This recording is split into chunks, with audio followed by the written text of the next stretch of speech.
What an exciting day. I'm so pleased to be back for yet another wonderful Indigenous and Workers of Color conference. My name is Keith Menezes. My preferred pronouns are he, him.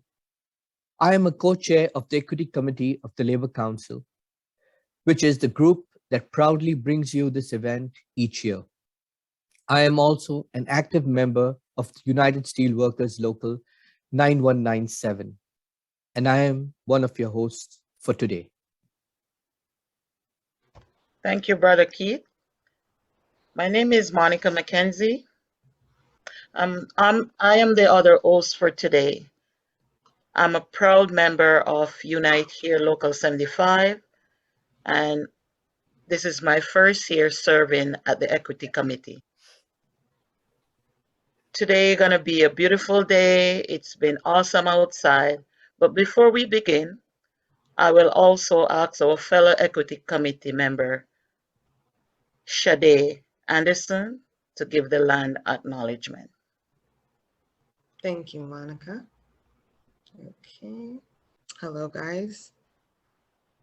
We want to begin by acknowledging that we are gathered on the land which the people have had relationships since time immemorable. And it is the traditional territory of the Wendat, the Anishinaabe Nation, the Haudenosaunee people, the Chippewa, and the Mississauga of the First Nations credit. And Toronto is the home of many First Nation, Inuit, and Métis peoples. Toronto is covered by the Treaty 13 signed with the Mississauga of Credit and the William Treaty signed with many Mississaugas and Chippewa bands. Land acknowledgements such as this are a reminder of the indigenous autonomy, self-determination, and jurisdiction. They remind us of our obligations to which Toronto York Region Labour Council strive to attend. This is also the dish with one spoon territory, the treaty between the Anishinaabe, Mississauga, and the Haudenosaunee that binds them to share the territory and to protect the land, and subsequent indigenous nations and peoples, European and all newcomers, have been invited into this treaty in the spirit of peace, friendship, and respect. Thank you.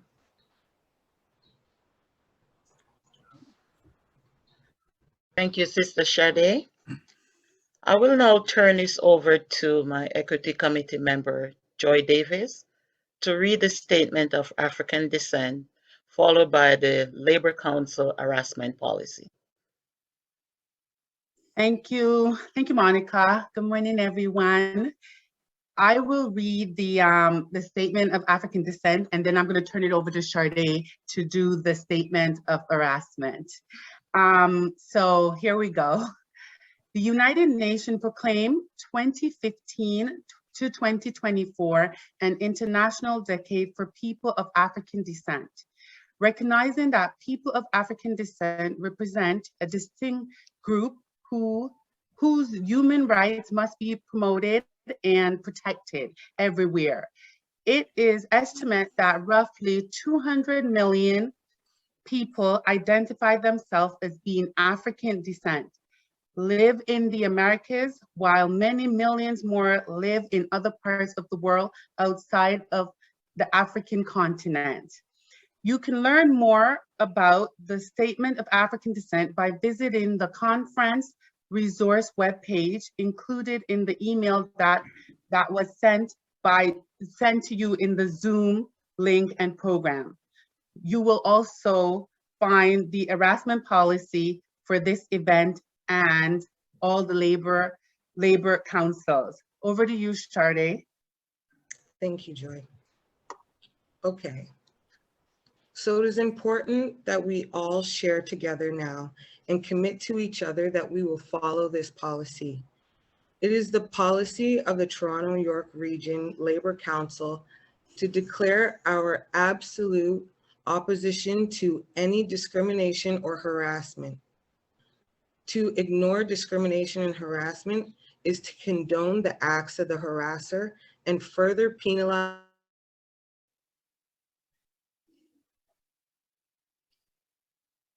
Discrimination and harassment are expressions of power or perceived power and superiority. It is intended that the policy send a clear message to the harassers that their actions will not be tolerated and to empower the victims with the support of their unions, brothers, sisters, and comrades. Thank you. Okay, thank you, Sister Shade and Joy. We will ask Brother Merv King to open our conference with a traditional Indigenous greeting. Yes, good morning, and thank you for the introduction. My name is Merv King. I'm from the Temiskaming First Nation, and I'm a proud Algonquin and a proud steelworker. I'm here to bring you greetings and welcome you to the 2022 Indigenous and Workers of Color Conference on this, the 150-year anniversary of the Toronto and York Region Labor Council. I'm honored to be asked to perform this duty. It was not so long ago that Indigenous welcomes did not exist. Progress has been made here.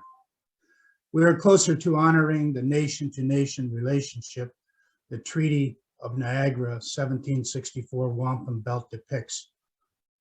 For those of you who have not seen it, this wampum shows two human figures standing side by side. This treaty bounds the two nations in kinship as brothers, specifically using brotherhood to imply that they were equals. As long as the rivers flow, as long as the grass shall grow, as long as the sun shall rise, our treaties will last. This means that all those who live on the land, now known as Canada, are all treaty people.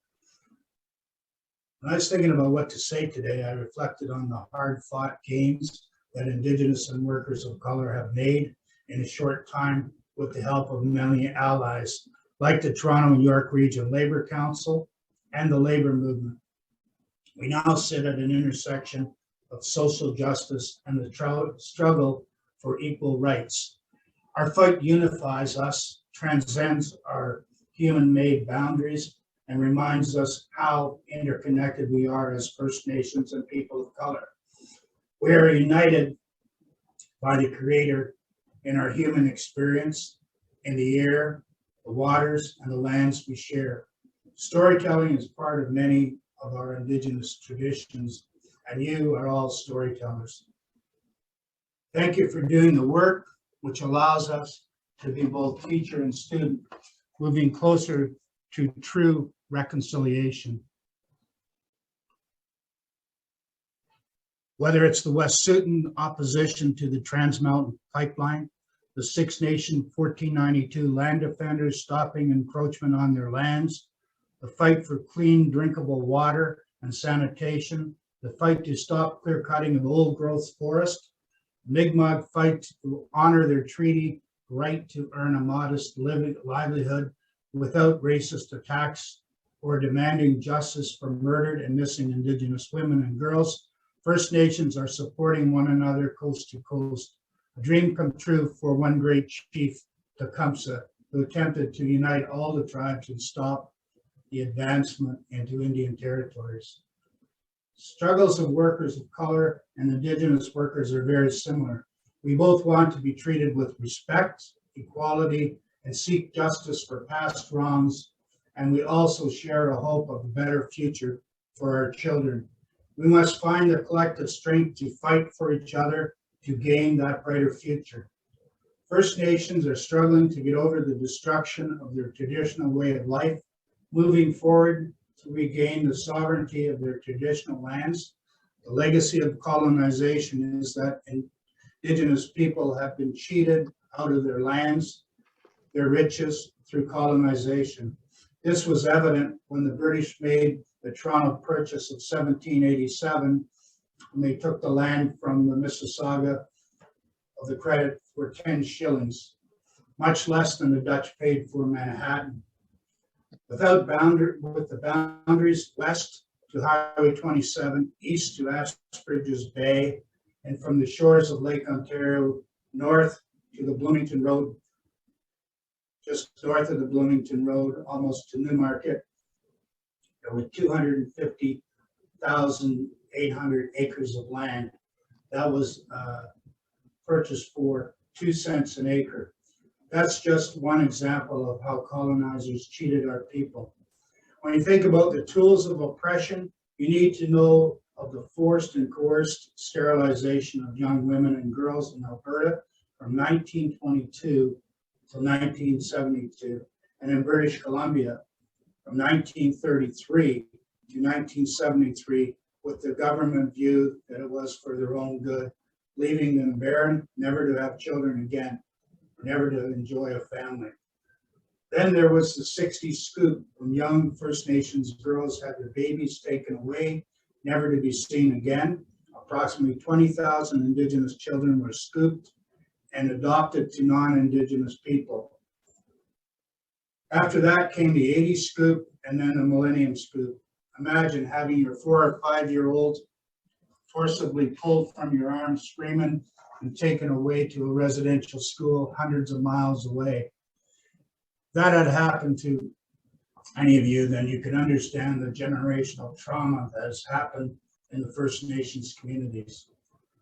First Nation, Métis, and Inuit want the government to acknowledge the past atrocities and genocides committed against them and enact the 94 Truth and Reconciliation's call to action. Education is so important in the journey of truth and reconciliation. And not only are you all storytellers, you are all teachers. Justice Murray Sinclair, the chair of the Truth and Reconciliation Commission, said, education is what got us into this, and education is what will get us out. Here you sit doing the work in equality, justice, and most importantly, getting educated, and I thank you for that. The road we travel is important in importance to the destination, is important to the destination we seek. There are no shortcuts. When it comes to truth and reconciliation, we are forced to go the distance. As delegates to the important step on your journey to a more just society for both Indigenous and people of color, I thank you for your time and attendance at this event. Have a great conference, and don't forget to celebrate National Indigenous Peoples Day, June 21st, on the summer solstice.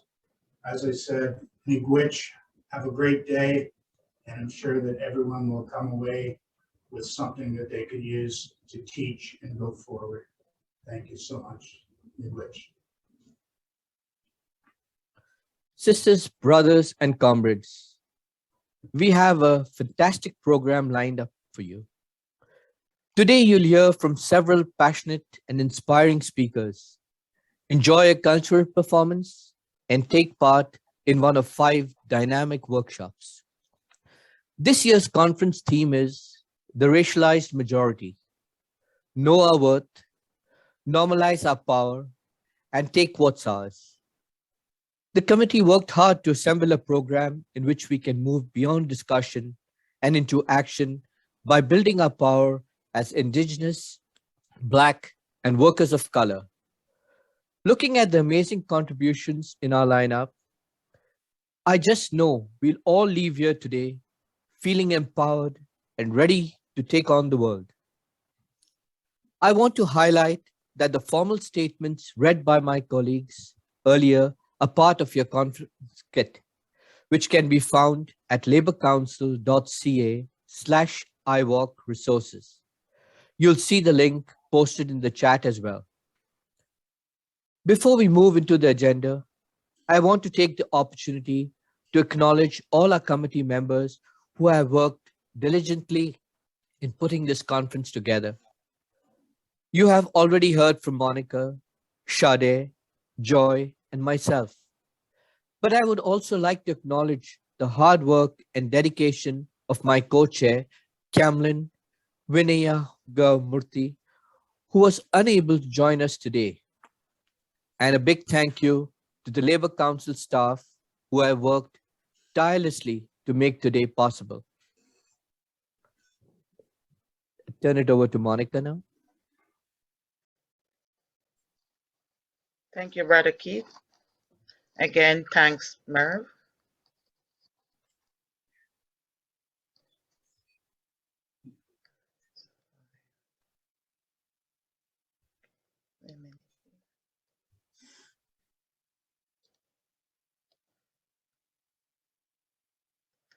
Keith, do you want to continue? For those of you who have attended IWOC in the recent past, you'll know that we have some truly awesome prizes to give away at the end of the event. To be eligible to win, you need to be signed in as yourself. So please make an effort to change your name. You can ask for help in the chat if you're not sure how, and you must be present at the end of the event to claim your prize. This year's prizes are 4 $50 gift cards from a different book list, 2 Raven Reads boxes valued around $100 each, 3 gift cards for gas, each worth $100, and 3 $100 gift cards for groceries. It's all very exciting. Let me see some virtual applause for those prizes, generously donated by our sponsors: QP Local 4400, Toronto Library Workers, CUPW Toronto, and the United Steelworkers. Now, without further ado, let's get to our first guest. We'll ask Joy to introduce our keynote speaker. Over to you, Joy. Thank you, Monica. And we're ready to dive in. And it's my opportunity to introduce our keynote speaker for the morning, Nicholas. So Nicholas is an award-winning social justice advocate, labor union leader, and motivational speaker. Nicholas is committed to the elimination of systemic discrimination and racism in Canada public service, labor unions in all sectors of Canadian life through his work with the Black Class Action. Nicholas has fight for legislative and policy changes to remove systemic barriers in the Canadian federal public service, resulting in career opportunities for degraded groups.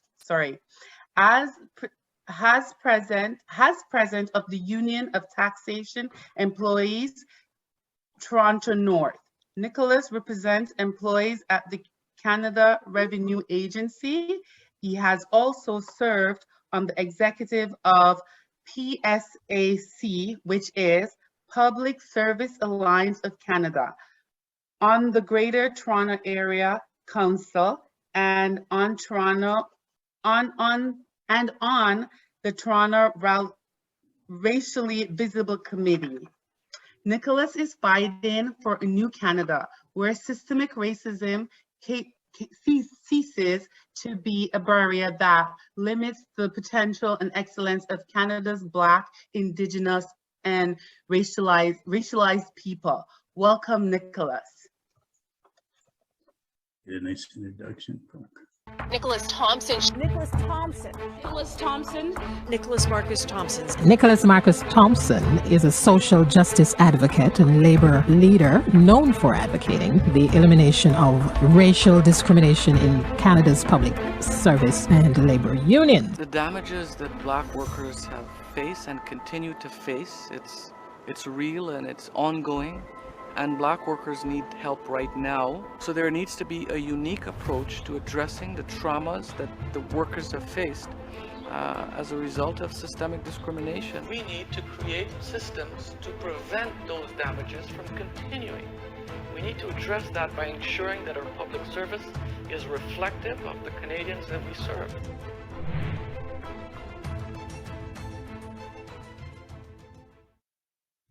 I'm honored to speak with you this morning, and my hope today is that my words would continue to fuel the fire that I'm certain many of you already ignited with. We are faced with yet another apology. Another apology, this one from the city of Toronto. And it is unaccompanied by meaningful action. I would like to begin our conversation this morning by asking you, do you understand your worth? Do you understand your power?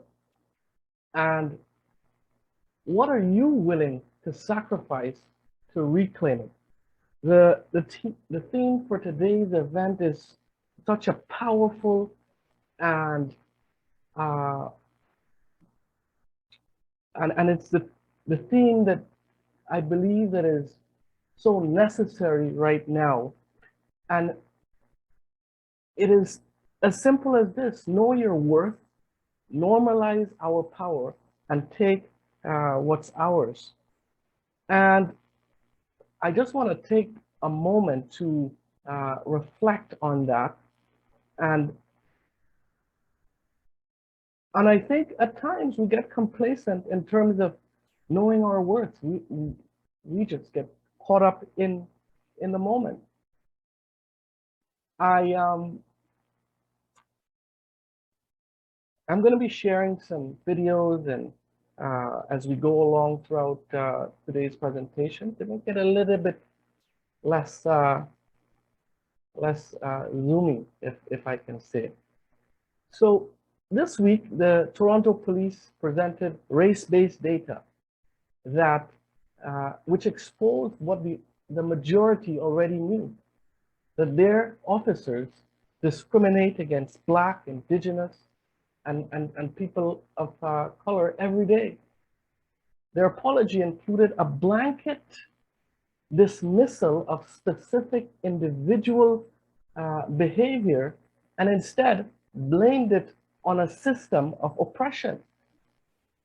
However, I'd like to remind you that this system was created to do exactly what it is doing. And individual perpetrators with racist intent are the ones who move the wheels and gears of this system. And these are the same systems that victimize, that have targeted and oppressed racialized groups within the labor force. By the way, how many of you recall that just last year there was another apology, and that one was from the head of Ontario's public service, apologizing for systemic discrimination against Black people, blatant discrimination against Ontario's public service. And then we fast forward to this week with the Toronto Police, and they shared in their apology that race-based data exposed gross inequities in the probability of Black or Indigenous person being arrested compared to white people. The report indicated, among its findings, that, quote, Black, Indigenous, and Middle Eastern people were all overrepresented in the number of enforcement actions taken against them relative to their total population in Toronto. And it goes on to state that police also tended to use more force against racialized groups more often compared to white people, especially when it came to officers drawing their firearms. And the fact is Black and Indigenous people are overrepresented in the criminal justice system. And quite frankly, we didn't need another independent review to know this. Now let's change gears. We've talked about several levels here already. We've talked about at the city level. We've talked about at the provincial level. Now let's change gears a little bit to the federal government. Data has exposed major inequities as it relates to how people of color are treated in the workforce. In 2020, so just 2 years ago, I'm going to throw out some numbers here for you. The federal government, which is the largest employer in Canada, had approximately 214,000 employees in its workforce. And managing those 214 employees, there was approximately 6,500 executives within the federal public service. And Black workers made up there were only 99, less than 100 Black workers in executive ranks in the public service. And to be clear, what that means is that Black employees earning $100,000 or more make up less than 1% of all federal employees. And what that essentially does is that it places, we've heard the phrase, "I can't breathe." And what that does is that it places an economic need on the necks of Black workers, preventing Black workers in the federal public service from having, from having a decent life, from being able to take your family on trips, better access to education, and all the finer things in life, or even just the basics. And I'm going to go into some more numbers here because I think it's important that we understand how these systems are working openly in front of us, and we're all minding our own business. Between 1970 to the year 2000, over a 30-year period, our Justice Department, Canada's Justice Department, hired almost 2,000 workers. During the same period, it only hired 18 employees of color. 18. That's over a 30-year period. Now, we're talking about the Justice Department. Where is the justice in that? And 22 years later, racialized employees are still highly underrepresented at the Justice Department. So I want to ask you a question. Why is it that BIPOC candidates or employees, after serving the government and the people of Canada for decades, why is it that they do not have the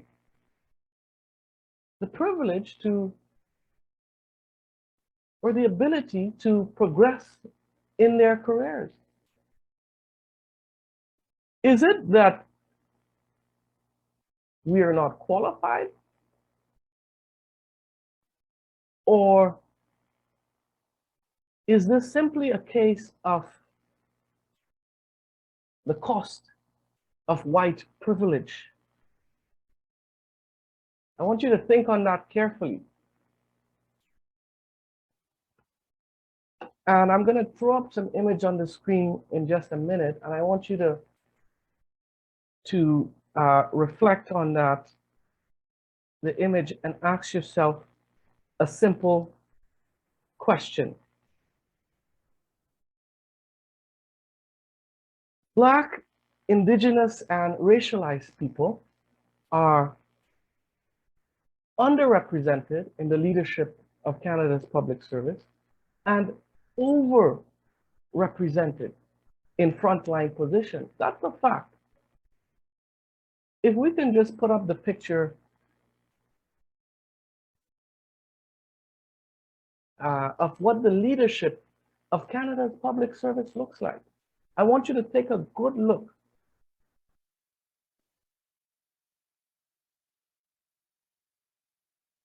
These are just a few of whether it's a crown entity or state agency or the core public service. And this is what the leadership of Canada's public service looks like. And what is the common trend?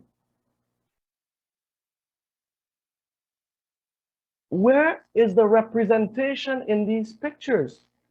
We've long boasted and felt a sense of pride of our multiculturalism and diversity. But where is the representation? Why is it that only one group seems to have the ability and power to lead and hold all power in all sectors of Canadian life, not only the public service? Think about that. And these inequities run across all institutions. And I wish I had some time to get into all of the different areas, but I haven't even touched on the education system, the financial sector, and the housing sector. And what about all of the other socioeconomic sectors? So I ask you to think about this again carefully. Where is everyone else?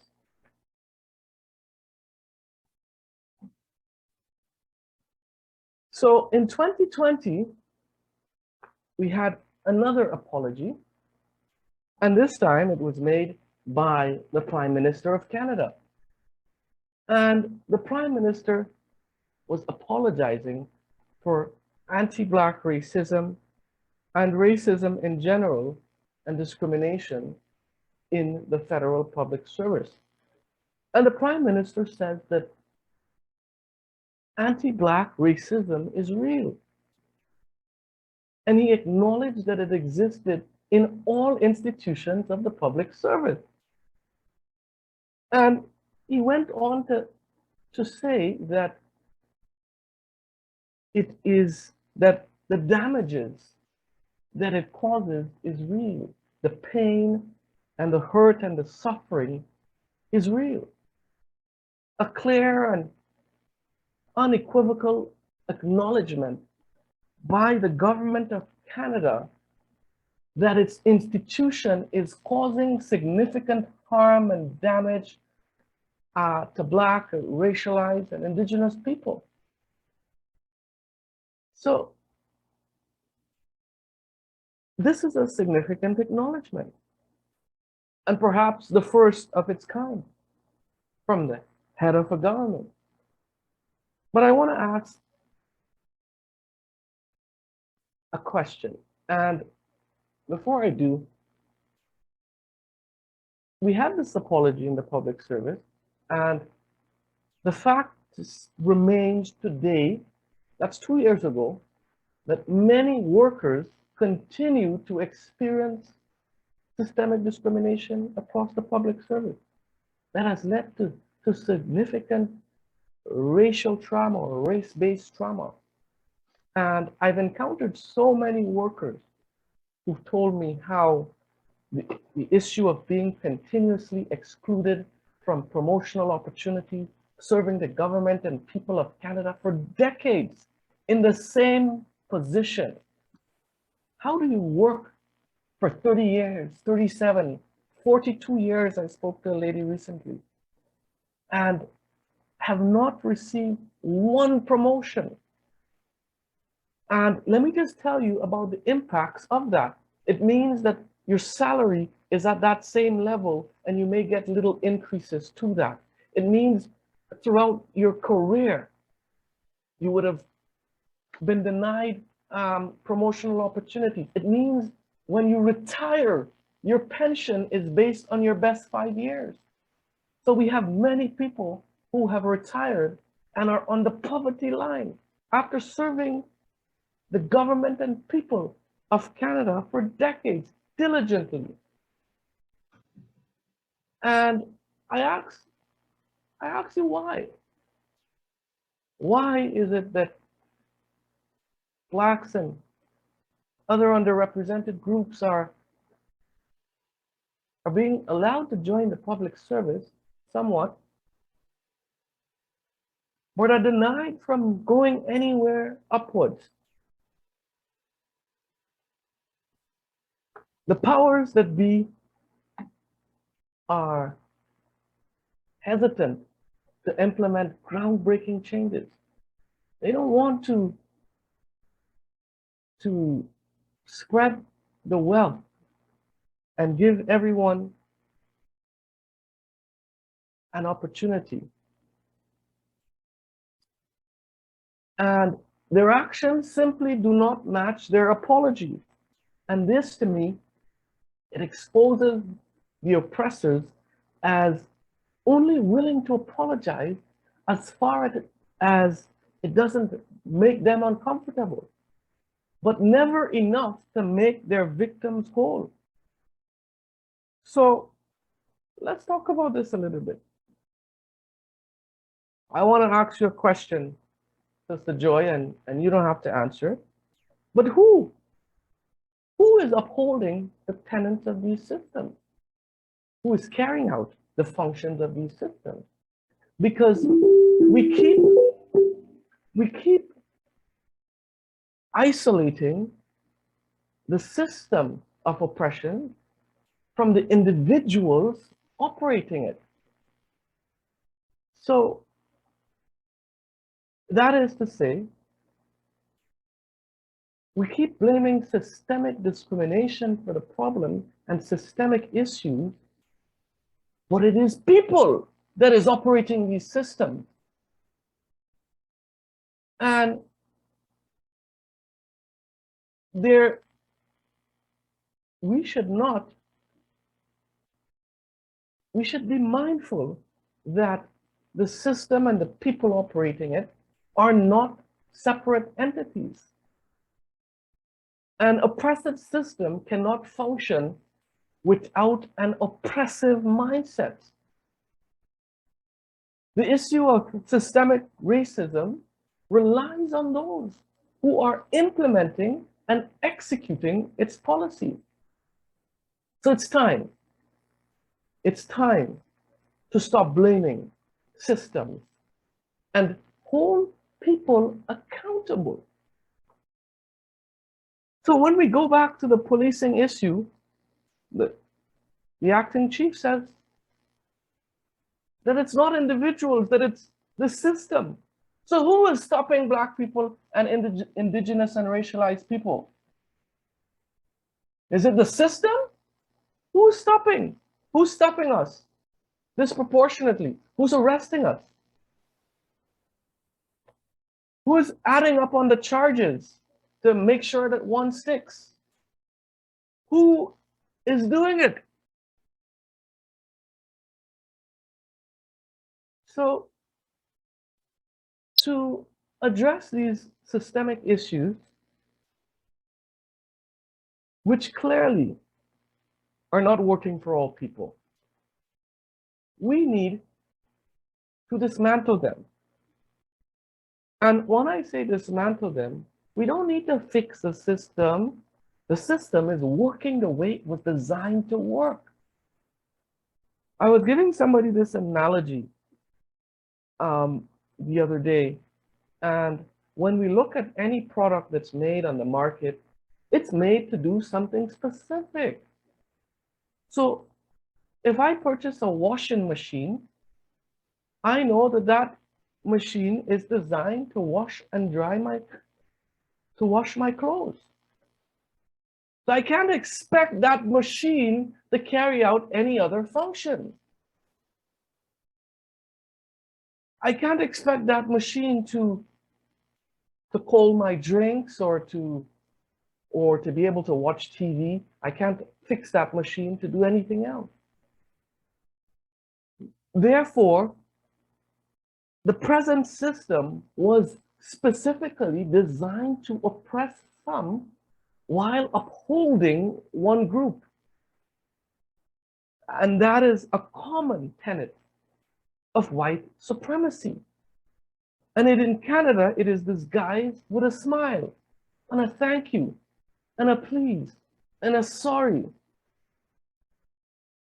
And that's why we need to create a new system designed with the spirit and intent and letter of diversity and inclusion.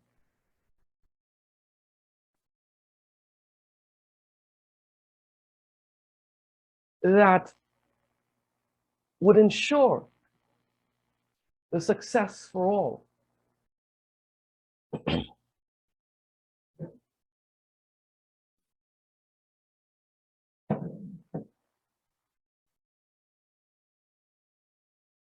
At the hands of systemic racism and systemic oppressors as a collective, we have experienced and continue to experience generational trauma, death, disruption to our lives and our children's lives, criminal records, poverty, delayed progress or no progress in the workplace, shut doors, glass ceilings, and thousands of no's.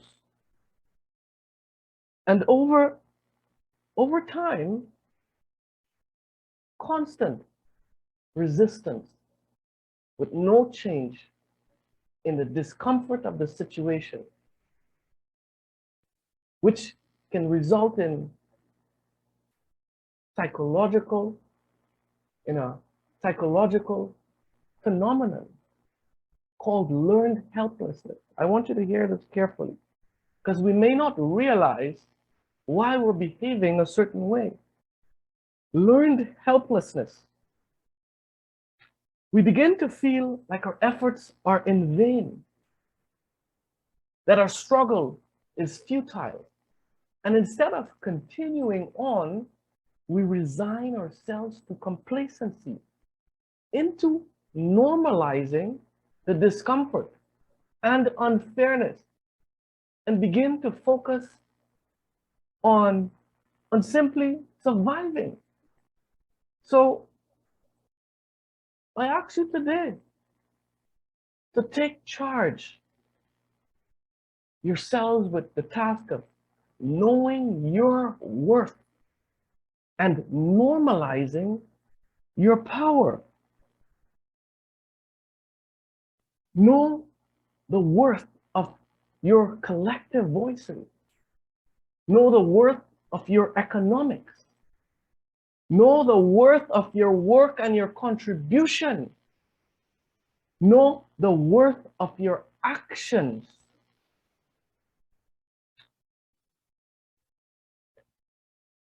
Almost 2 years ago, I mobilized workers across the country, and together we filed the landmark Black Class Action lawsuit against the entire federal public service for systemic discrimination. And the claim seeks to provide remedy for decades of systemic discrimination, preventing Black workers from being either hired or promoted in the federal public service. And we're seeking to address the issue head on. Firstly, we're seeking compensation for those damages. Those very same damages acknowledged by the Prime Minister. The pain and suffering that he says that the systemic discrimination causes. He says that it's real Therefore, workers must be compensated for those damages, those loss of earnings, the trauma, the pain, and the suffering. An apology alone is not going to make workers who are injured over decades, it's not going to make workers whole. Then we're seeking legislative changes to address the issue, changes to the Employment Equity Act, which many of you know covers 1 million workers, not only in the federal public service, but in federally regulated workplaces. So we're talking about the transportation industry, we're talking about the banking industry, we're talking about crown corporations. So not just the core public service. Next, we called on the government to create a mental health program to treat with the trauma, with the pain and suffering that it acknowledged existed by its own action. And finally, we called for accountability through an anti-racism tribunal to police the public service. So we're seeking full circle remedies on addressing the issue at the root, providing support to those that have been impacted, and ensuring that there's accountability so that we do not go back to that place, so that our public service and that our institution does not go back to that place of oppression. And this is going to create a precedent for the rest of the country, being Canada's largest employer. And our hope is that this will trickle down to private sector, to provincial levels, to city levels, and throughout all institutions. That when you hire someone, that it ought to be based on the content of their character. It ought to be merit-based and not the color of their skin.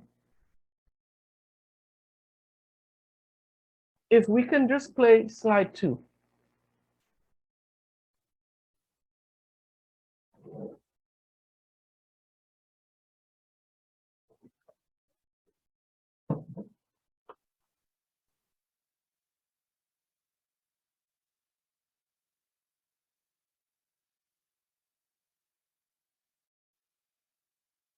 We have a breaking story to tell you about this hour. CBC News has learned that Black members of the civil service, the Canadian Public Service, both current and former members, have launched a lawsuit against the government, alleging decades of discrimination that kept them from advancing in their careers.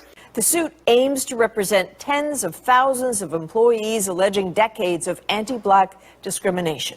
The class action lawsuit alleges systemic discrimination toward Black public employees, specifically that they face discrimination in the hiring process and when up for promotions, dating back to the 1970s. Make no mistake, this is a major development, a significant, a landmark case, $900 million that has implications for organizations and institutions across the country. I've done a total of 37. We have a breaking story to tell you about this hour. CBC News.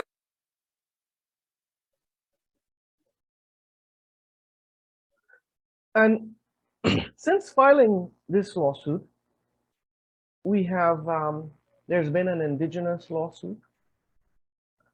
The government has, the clerk of the Privy Council has issued a call to action to the public service to appoint, sponsor, promote, and develop Indigenous, Black, and racialized employees.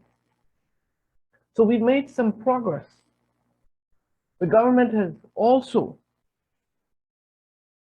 has struck a task force to review the Employment Equity Act.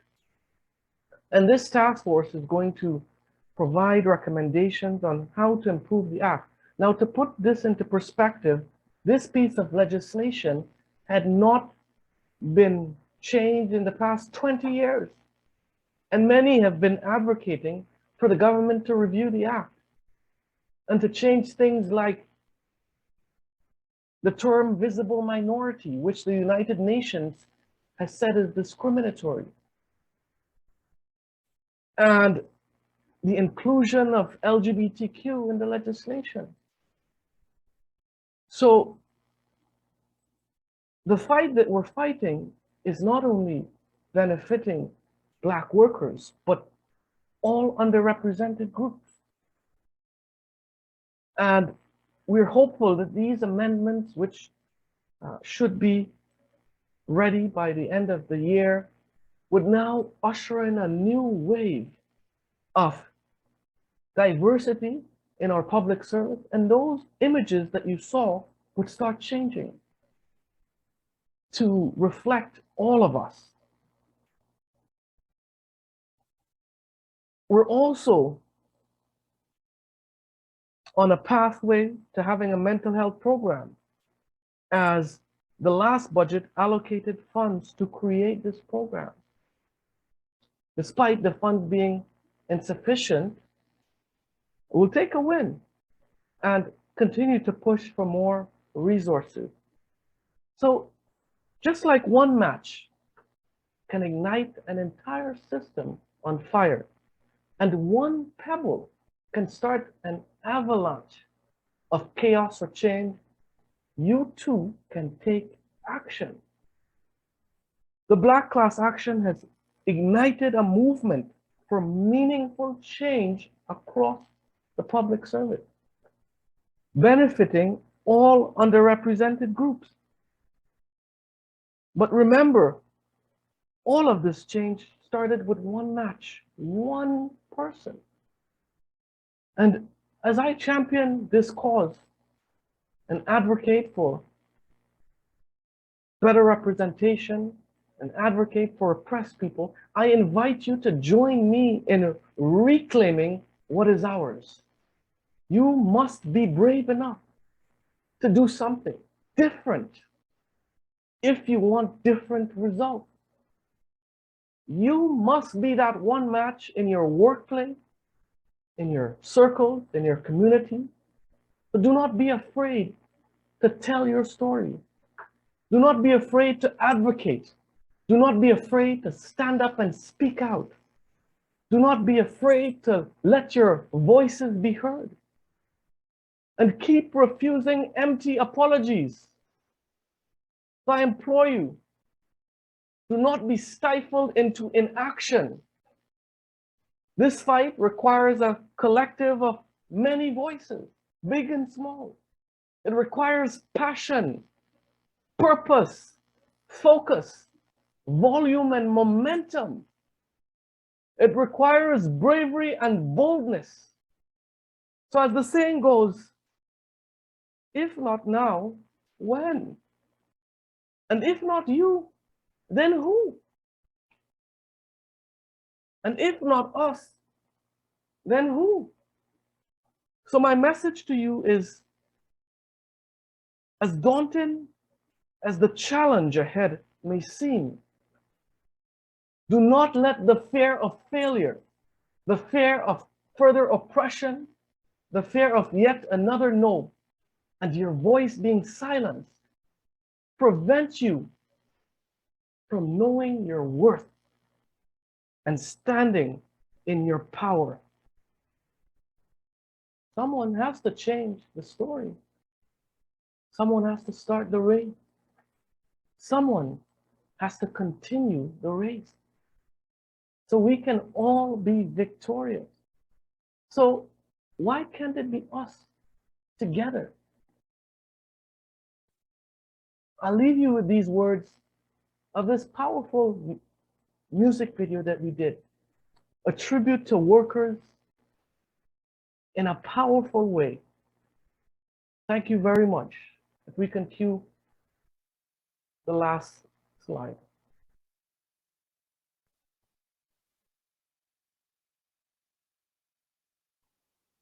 I've been talking to various women. They all know Harriet Tubman. They want to know about the weight that we carry in public. There was a time when a wife couldn't marry her husband. There was a time She couldn't share that she loved them. Some parents are from this, still carrying grudges. And they say, okay, just get over it, it's done. But to understand the why, you gotta know where it's from. Look, I got white friends, even they don't understand why one black man would hate one that's light-skinned. It's crazy, cause the brothers where they come from. Like, how could someone hate just based upon the color? I know, right? It's crazy when you say it on its own, right? I'm just saying, when you place it in its own light, like I'm saying, the concept alone, like, crazy. Look, I know this might not be you, and there's others, I just hope there might not be few. If you just listen and your vision just might not be skewed, then I might not be viewed as less. We're liberated in love, but it starts with yourself. Go ahead and free yourself from the hate you feel. We're no longer the same. We're not separate but equal. We just wanna see change. We need a heart for the people. Look, this goes out to all the various workers on the front line sharing your service. I know you carrying burdens, but I thank you for staying right there in your purpose. They don't care if you serving, they treat you low, like right there with the vermin. I try and be careful with wording. I wanna make sure your narrative's heard, cause you deserve it. No matter what it looks like, I want it to look right further. And no matter what it looks like, it'll be better than all this hurting. Look, after we gather together and say that we rather not have it this way and we rather be happy today, I'm just saying that black workers matter, okay? We're liberated in love, but it starts with yourself. Go ahead and free yourself from the hate you feel. We're no longer the same. We're not separate but equal. We just wanna see change. We need a heart for the people. Look, when they say save the rainforest, do you see other trees and leaves like that ain't forest? What I'm saying is the same chorus can be sung for anyone in need of the same force. So spread love like you wanna be loved, you know the song, right? And if you don't, just stand there and nod like this. If we could do that, I think we'll be alright. We're no longer the same. We're not separate but equal. We just wanna see change. We need a heart for the people. We're no longer the same. We're not separate but equal. We just wanna see change. We need a heart for the people.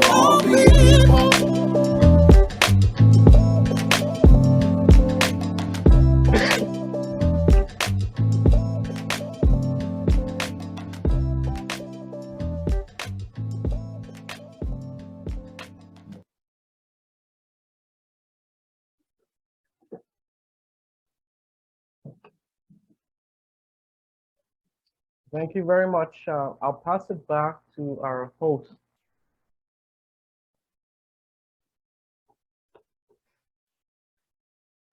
Thank you so much, Nicholas. You've touched on so many things and brought to light things that we didn't know of. We do not have much time for questions, but we have about 5 minutes, I think.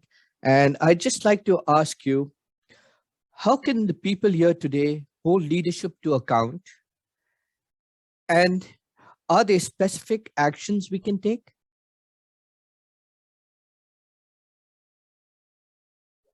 Thank you, brother, for that question. And I think it's a very good question. And we have to, a big challenge of why things have been the way it has been and these systems of oppression continue is, one, our mindset, and two, having access to the resources to be able to force the change. Because while we may get some changes from union activities, from demonstrating, from protesting, from lobbying, from campaigns, we may get some change from this.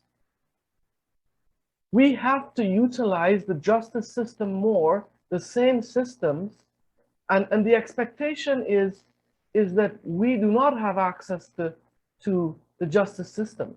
So we have never been able to force that change for all the groups to ensure that that everyone has those opportunities.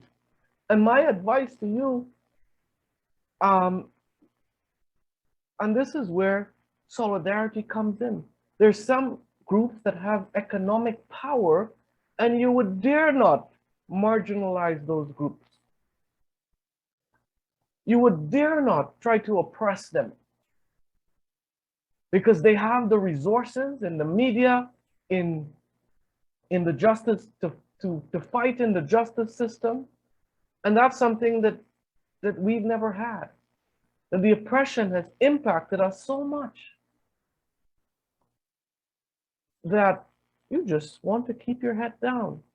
So my advice to you is that, as the theme of this event says, to know your worth and stand in your power. And not only demand these changes through the electoral process, through the political process, through labor union, but we must make it a priority to come together and utilize the justice system, right? Because it seems like the only language that will be understood is force through a system of where money would have to be spent. That's the only way it seems that we'll get the change. So let us utilize the justice system more to not beg for change anymore, but to force it, to demand it. Thank you. Brother Nicholas, thank you. You're an inspiration. Your words today and your action is like a fresh breath of air. I have another question here, a second question. Should we distinguish between intentional racism and unintentional racism, systematic racism, and do they need to be addressed differently? Well, I think that's a very good question, sister. Let's think about that for a minute. What is the outcome of both of those situations, intentional and unintentional? What is the outcome, Sister Chardin? What's the outcome? Isn't it not the same? Isn't the damage at the end the same?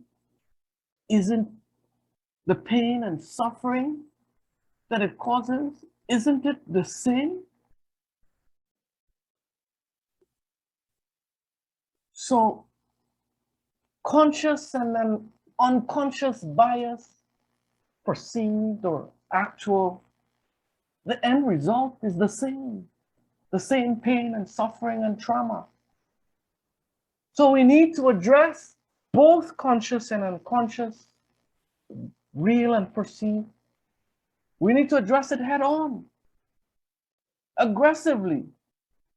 There's no passes, there's no ignorance or allowance or tolerance for ignorance. Oh, I didn't know. Oh, I didn't know. But I have a Black friend. Or I have an Indigenous friend. I have a Chinese friend. I would never be racist towards Chinese. They're Asians.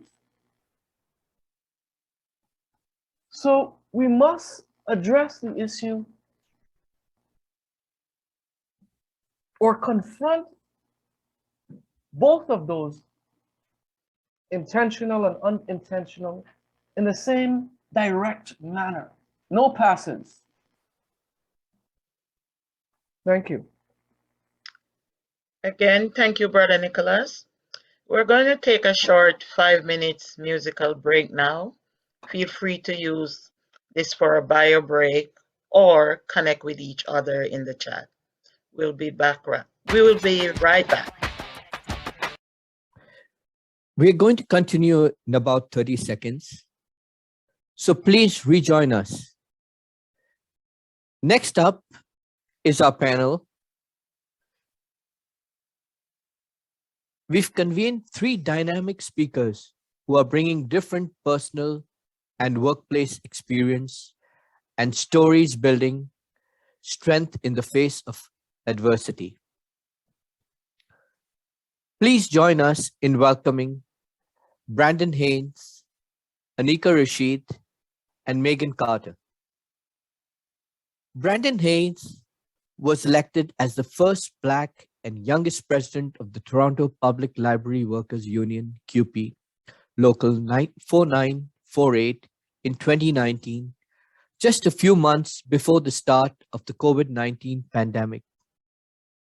While the pandemic shone a light on the need for libraries in our communities, it also exposed many struggles that library workers face. Despite this, Brandon led the library workers through a challenging but successful round of collective bargaining that was done completely virtually. He fought to avoid layoffs, and he has advocated for essential improvements to health and safety in libraries. Brandon represents over 2,000 library workers at the Toronto Public Library, the world's busiest urban public system and one of Toronto's most beloved public institutions. Welcome, Brandon. Okay, good morning, everybody, and thank you, Keith, for that introduction. I'm going to be talking a little bit about some of the work that we've done here at the Toronto Public Library Workers Union in terms of promoting equity and diversity and inclusion. And I think I hopefully won't ramble on too much, but I was somebody who never really imagined getting involved in the union movement. My parents are both now thankfully retired nurses that were part of ONA, the Ontario Nurses Association, but we didn't necessarily grow up, my brothers and myself, in a very heavily union involved family, but it was something that I sort of stumbled into over the years. And I always remember my mom was a very strong advocate for her patients, and she always talked about standing up for the underdogs that were mostly from our communities that we represent and people that don't have equitable access to healthcare and were often mistreated in the healthcare system. And I'd like to think that a little bit of her influence has rubbed off on me over the years, and she's one of my big role models. But anyway, I got involved in the Library Workers Union around 2010, a number of years ago. I was one of those people that always looked at the positions that were vacant on the union list, and I always wondered, why are more people not going for them, or why are they gapped for so long? And I saw an opening for a health and safety alternate position, and I said, why don't I just put my name in for that? And I was acclaimed into that position for a number of years. But my real introduction to the union came in around 2011 and 2012, when my job as a library worker for an after-school literacy program was eliminated under then Mayor Rob Ford, and I dare say his name today, but he was a big enemy of the library workers. He was an enemy of public services and for workers in general. And he decided to cut the library, or tried to cut the library services in Toronto by a significant amount. And our union was one of the only municipal unions that stood up to Rob Ford during his tenure as mayor of the city of Toronto. And we were the only union that actually went on strike during his reign of terror as mayor of Toronto. But when my job was personally deleted, of course, I had never had that type of experience as a young worker in Toronto, thankfully. And I met then President Maureen O'Reilly, who is now also happily, I hope, retired. And I remember going into the basement of one of the libraries where we have our meetings with human resources when I was informed that my job would be eliminated.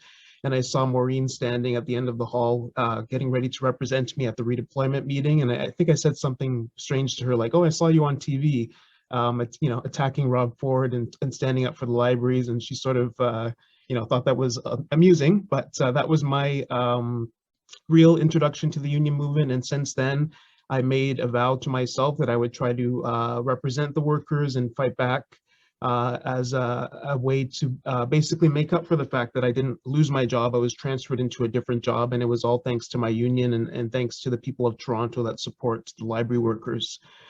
So I don't want to get into too much of my own personal history. It's not really that relevant, but over the years, I was encouraged to go for more and more positions. And I was brought up by mentors such as Maureen, who was really a supporter of people from different walks of life. One of the major reasons why we went on strike was because of part-time workers at the City of Toronto. The Toronto Public Library workers have the largest number of part-time workers of every City of Toronto division, including the recreation workers, and about 50% of library workers are part-time. Usually people think that you go to library, you're a librarian, you have a master's degree in library science, and you're making a good salary. But over 500 of our members are high school students or people that are making just above minimum wage, and they barely get to work 8 to 10 hours a week. And I worked as a page, which is a position that basically shelves and reshelves and tidies up the library for a number of years starting in high school. I originally thought I would just stay for a few years, and then I ended up staying for, I think I'm going on almost 20 years now in different roles. But Maureen was somebody who I think is very relevant to our conversation today in terms of some of the comments that people are mentioning in the chat about making space for people from different walks of life, not just racialized workers, but younger workers and workers with different experiences. And as I said, the reason why we went on strike really was to fight back against the encroachment of precarious work at Toronto Public Library, and they were looking to make it even more easy to have part-time positions and cuts. And we were able to fight off I think almost 50 concessions, and also advocate for more benefits for part-time workers and protect job security. And we have some of the strongest job security language in the City of Toronto that, if wasn't negotiated at that time, would have disproportionately affected workers of color and women and other equity deserving groups as well. And so Maureen was an influence for me. I'm talking a lot about her today, but I also want to mention a couple of other library workers that have moved up into positions of leadership over the years through our mentorship and through different opportunities that were provided to us, including Emma Lee, who is now our acting vice president, who many of you may know from the Women's Committee and the Chinese Workers Network. And if you look on social media, Emma's pretty much everywhere at every rally and helping every political candidate. And she was somebody that was also influenced by Maureen. Earlier, I think Keith mentioned Kamlin Vanagamorthy, who's now the chair or co-chair of the Equity Committee. And she is one of our library workers as well at the city that was able to move to this type of position in terms of her leadership role. And she's now our acting treasurer. And Gobi Suryakumar was formerly on the Equity Committee, but now is a staff member at QP National. So we were all basically empowered enough to be able to give some of ourselves back to our communities and some of ourselves back to the library workers. And I just want to tell one quick story in terms of how people of color and people from marginalized groups don't always feel that there is a space for them. A number of years, I think in 2013, when we were really talking a lot about part-time work and how it really negatively affects a lot of library workers here in this great city and this great library system that relies on a lot of part-time workers to staff the libraries. And Maureen said something to me, I think one day about, I want you to do a deputation or a presentation at a city council budget committee meeting. And of course, I had no experience doing that, and I thought she was crazy. And I said, I'm not really sure if I want to do that. I'm not really a big fan of public speaking. I don't really know a lot about the budget. I think it might be better if, like, somebody like you or somebody in a different position might do that. And she said, okay, think about it and let me know, and we'll talk more about it. And I saw her a couple of days later, and she, if people know Maureen, she's quite blunt and straight to the point. And she didn't say, did you reconsider it or what do you think about doing it? She basically came to me and said, Brandon, you're doing it. And there's no backing out of it. And of course, I was extremely nervous getting into the political arena, which is often the case for many people like myself who don't necessarily feel welcome when you go into City Hall and you go into these positions of authority, where the systems, as people have mentioned earlier, are meant to make you feel that you're not worthy of the space that you occupy and that your opinions and your voice doesn't matter. And I remember, I don't think it was the food at the cafe, but I was very, very nervous. I won't go into the details of that, but I ended up doing it. I said, Maureen, are you going to be sitting next to me? And she said, no, I'll be behind you, but you'll be fine. and I was fine. And since then, I learned that in order to affect change and to affect changes to the imbalances of power in our societies, we have to put ourselves into uncomfortable spaces. We have to challenge ourselves to do things that we're not comfortable doing. We have to really look out for people that, when you go into a room and you see somebody is not talking as much, that's fine. Maybe they just don't like to talk as much, but you have to really make a space for them and make people feel that in order to be a leader, you don't have to fit a specific stereotype. You don't have to slam your fist on the table all the time, although sometimes it's fun to do that, as I've learned over the years. But you really do have to make sure that there's a space open to everybody, and especially for younger workers and workers of color. That's something that I really learned a lot from Maureen, and I think has really translated to some of the work that our local has done. So as Keith mentioned, we were involved in a very successful round of bargaining. We were able to negotiate new language for domestic and sexual violence leave, as well as trans affirming care leave, which I think is something else that is really a benefit for including workers from different groups. Sometimes your personal experience and your lived experience sort of outlines how you govern and how you lead and how you involve other people, and you don't always get that experience if you don't fall under those different categories of positions. Emma, myself, and our executive, we're now working to make sure that there is a lot of succession planning for our local, that younger and newer workers feel empowered to come forward and lead. We try to bring that forward to every aspect of our work in terms of supporting Black Lives Matter. We supported Women Win TO, which people remember from a number of years ago was a group that was empowering women to get involved in politics at different levels, whether it's managing campaigns or running for positions in leadership there. And we do really take the lead in terms of leading and telling young workers and new workers about what the union is and why it's important. And I think that's something that's very relevant for us, because myself, it took me almost 10 years before I got involved in my union. And I think we've all talked about the challenges of engaging younger workers specifically, and also workers of color, in terms of them not necessarily feeling that the union is a space for them for many, many years. And you really have to reach out to them early and often, and that's the only way that our unions and our labor movements are going to survive in the years to come. So why does it all matter? Again, I mentioned that, the library workers were featured in an article that's published on the Labor Council website that's called Working Women, Working Poor. And it talks about some of the work that women do that is not really given the appropriate salaries or attention that it needs to be given. And this translates over to childcare, it translates to healthcare. We've seen how the Ford government has completely turned its back on healthcare workers in terms of calling them heroes one day and then the next day saying, you don't get anything for all the, the work that you've done during the pandemic.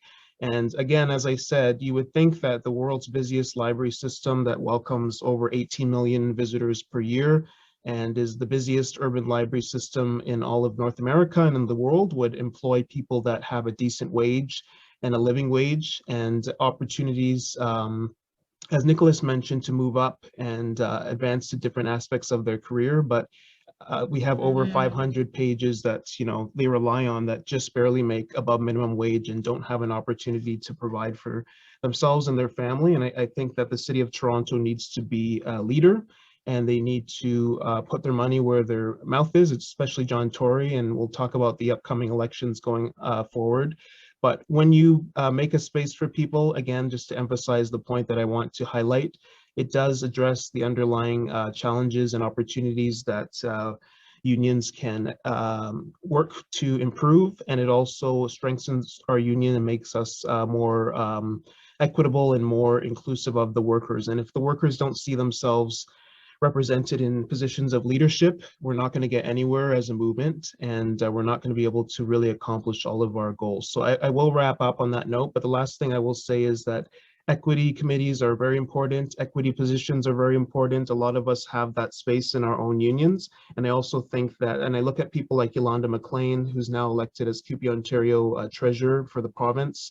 It's also good to make sure that people of color and racialized workers have spaces that are not just, in specific silos that are related to equity. So I'm going to stop. I'm rambling. Thank you for the opportunity for speaking today. And I'm really learning a lot today and enjoying the conversation that we're all sharing together. Thank you. Thank Thank you, Brother Brandon. Thank you. Let's show Brandon some love. Thank you. So now we'll go to our next sister, Anika Rashid. Anika Rashid is an organizer, facilitator, storyteller, writer, and the founder of the Racialized Women Group, RWG. Her life purpose is healing, and she shares it with over 300 First Nation, Métis, Inuit, Black, and racialized women and queer folks as are part of RWG together. They create an intersectional and inclusive community to share experience and knowledge of workplace discrimination and trauma, career development, mental health, and with collective goal of healing and well-being. Anika has worked in the Ontario Public Service for over 6 years in various policies and programs area. Currently, she is a senior advisor to the Deputy Minister of Indigenous Affairs. Anika leveraged her corporation and organizational knowledge to navigate systems and identify opportunities for impact and anti-racism and inclusion. Welcome, Sister Anika. Thank you so much, Monica, and thank you so much for inviting me to be here today. It's such an important conversation that we're having, so I'm really grateful for the opportunity. So hello, everyone. My name is Anika Rashid. My pronouns are she and her, and I'm the founder of the Racialized Women's Group. And today I'm going to share with you my story and how Racialized Women's Group came to be. So I'm going to take you all the way back to 1989. I was born in Bangladesh, which is a tiny country on the east side of India that many of you may know. And it's smaller than Ontario, but there are over 160 million people. So you can imagine how crowded and overpopulated it is. And poverty is rampant. The government is corrupt, and that is what most people know about Bangladesh in the Western world. But what many of the people don't know is the connection that we have with community and the spirit of our neighborhoods and how we take care of one another and the connection we have with nature and how that's embedded in our culture. So that was really the foundation of my upbringing. I grew up in a small village with my grandparents and my cousins, and we were surrounded by lots of tropical trees, coconuts, mangoes, jackfruit, you name it, we had it. And I spent most of my days playing around with my cousins on our farms. And my life was perfect. I loved every minute of it. But when I was about 5 years old, I had to move to the city in Dhaka with my mom and my dad, and things took a dark turn. There was a lot of violence in the home, and we were politically affiliated. So that affiliation exacerbated the violence in the home. So when I was about 10 years old, it became really unsafe for my mom and I to continue living in Bangladesh and with my family at that time. So we escaped. We left everyone and everything we know, our home, our loved ones, to flee to Canada, and we came here as political refugees. That experience was really scary, really traumatic. And when we came here, we didn't have any money at all. So we had to move in with my uncle and his family. And there was 8 of us living in a tiny, crowded 2-bedroom apartment in Toronto. And both my uncle and my mom, their credentials weren't recognized here anymore. So they had to work minimum wage jobs, 3 jobs every day. And I would never see them in the home. I would never see my mom, never got a chance to really connect with her. So hard work and education were really looked at as a golden ticket out of the financial instability that we were in to access a life of security and to come out of the survival mode. So that's what I did. And that's what a lot of immigrants, a lot of newcomers, a lot of refugees do. On top of that, it's very difficult for many refugees to access healthcare systems, to access education systems.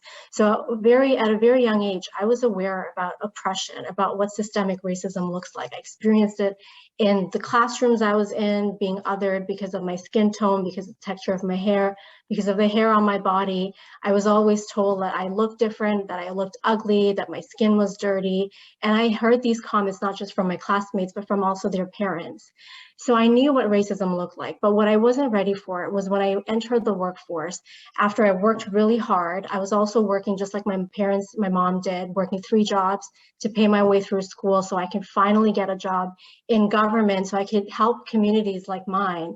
And when I did get that first position, I was so excited, but I was in for a rude awakening, because the racism and discrimination that I experienced on the playgrounds and in grocery stores when I was younger was the same kind of racism I experienced in the workplace, but it manifested in a different way. It was more covert.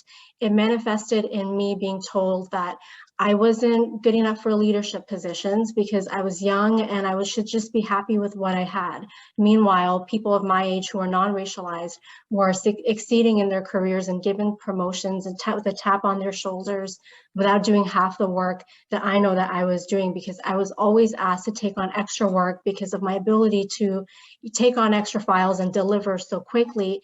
But again, not given credit, taken off emails when I was the one who worked on products, and never introduced to leadership as the person who worked on the products, but as rather than that, as somebody who was good at taking notes and making minutes or setting up agendas. And we know that these are usually the administrative tasks that a lot of Indigenous, Black, racialized women in the workplace are relegated to. And it started to really take a toll on my well-being because of everything that I'd experienced in my life. And now being in the workplace, not only was this not impacting my mental health, but my ability to succeed in my career and to access the systems of power that I thought I was going to be able to change. So what I did to process this was really connect with friends and colleagues who were racialized, who were queer. And what I noticed during our conversation was this pattern that kept coming up over and over again of the discrimination that we were facing in the workplace. And the discrimination was really unique in that it invisibilized who we are. It told us in covert ways to keep being small, to not show who we are, to bring our authentic selves, or to take up space. And I was just not having it anymore, because that's not what we deserve. When it comes to experiencing trauma in your life, that's exacerbated by the trauma that you experience in the workplace.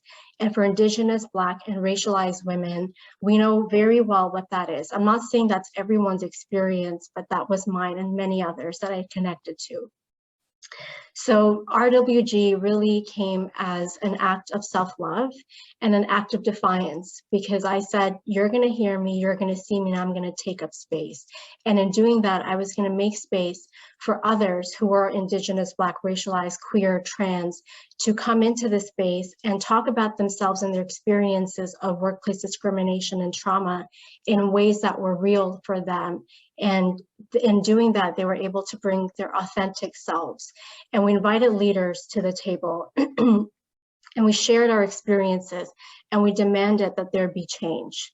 So in doing this work for over a year, we have connected members of RWG. We have over 300 now, with opportunities not in the OPS, not just job opportunities, but opportunities to sit on panels, to add their voice and their experiences to the work that's being done in the OPS, whether it's policies, initiatives, or speaking engagements.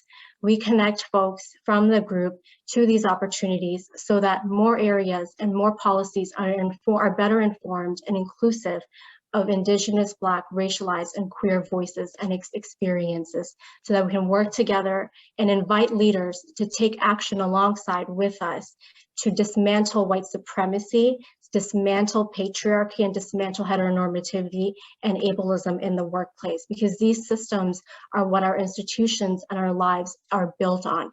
And it's informed the overall culture in the OPS of hierarchy. And that's constantly enabled by people who come in and don't challenge, and they don't have the power or the realization or the self-awareness to challenge.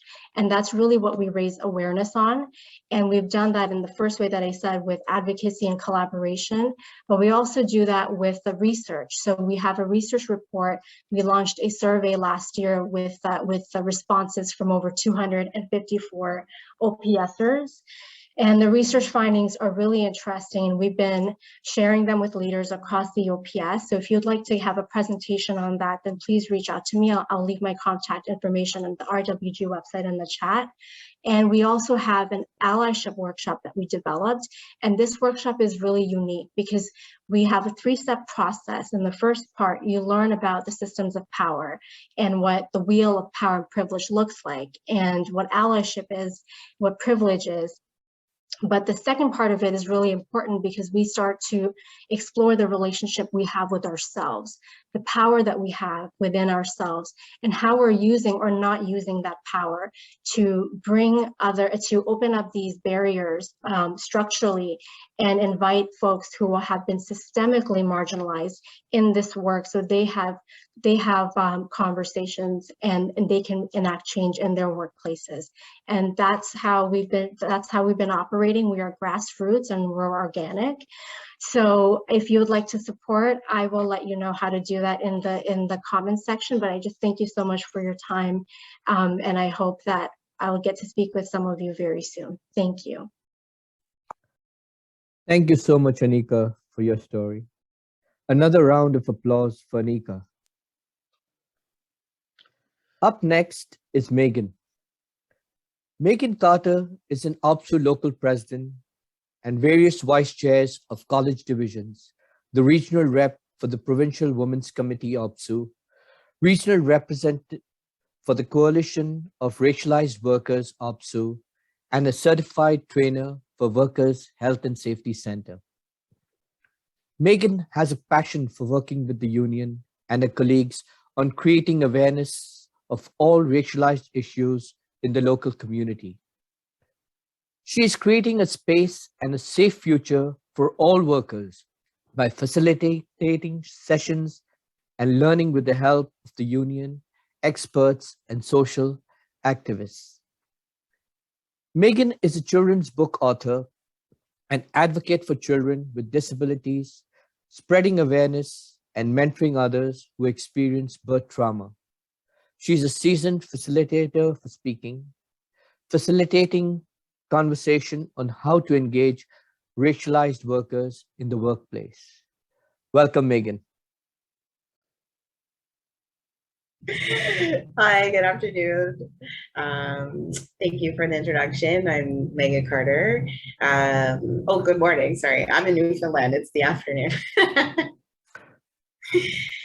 So I represent around 3,000 members in just a local, which is George Brown College. And I'm also sit on the DivEx for the colleges, which is around 9,000 full-time staff in the 24 colleges.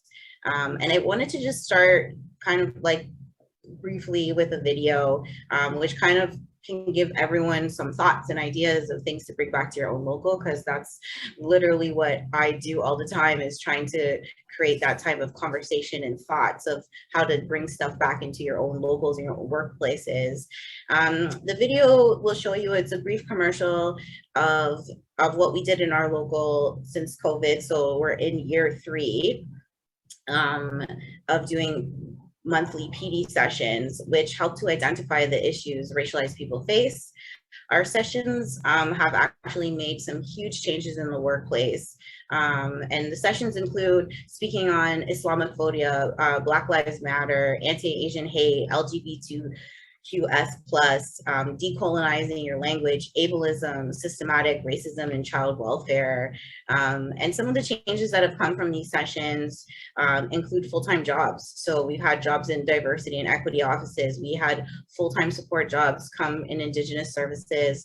And the biggest one was we had full-time jobs created called wellness ambassadors, who are the first point of contact when a student is in a crisis, instead of security. And that came from Desmond Cole, which you'll see quickly in the little clip, who spoke about policing on campus.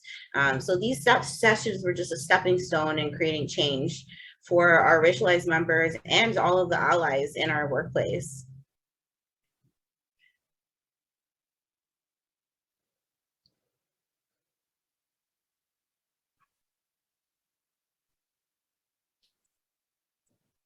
Welcome. We're so happy and excited to have you with us.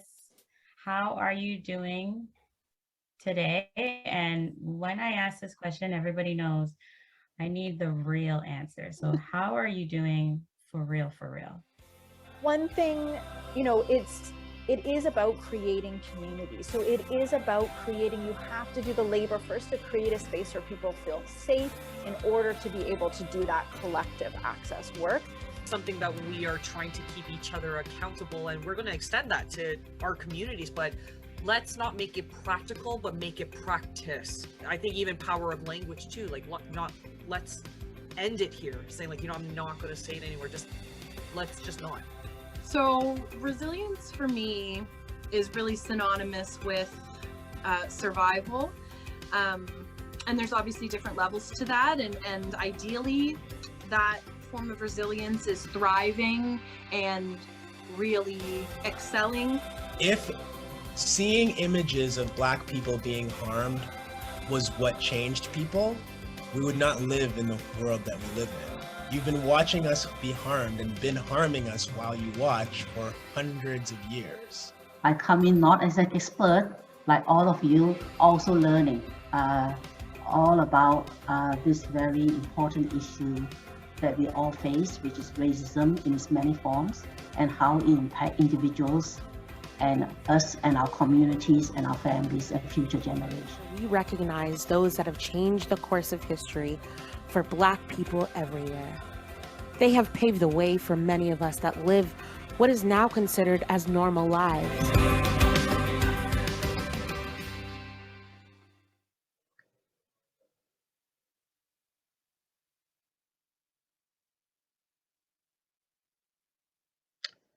Amazing, Megan. Now let's introduce our next person, Mohammed Ali. Brother, you're on mute. That's why I thought it was. Okay. Joy, Megan has some comments to make following the video. Unmute.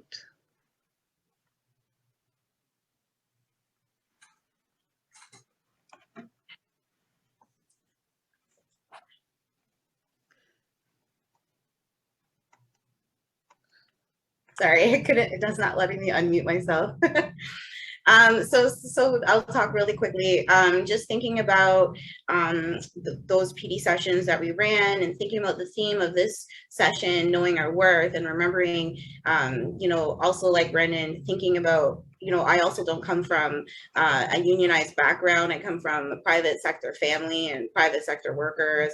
But, you know, I remember one day when I was sitting on strike, and we were on strike in the colleges, I think about 10 years ago, and I'm sitting here wondering, you know, what are we on strike for? And why should I care why we're on strike, right? So I think when we're thinking about bargaining and we're thinking about all of these things, we always need to think about how does that affect us as racialized members.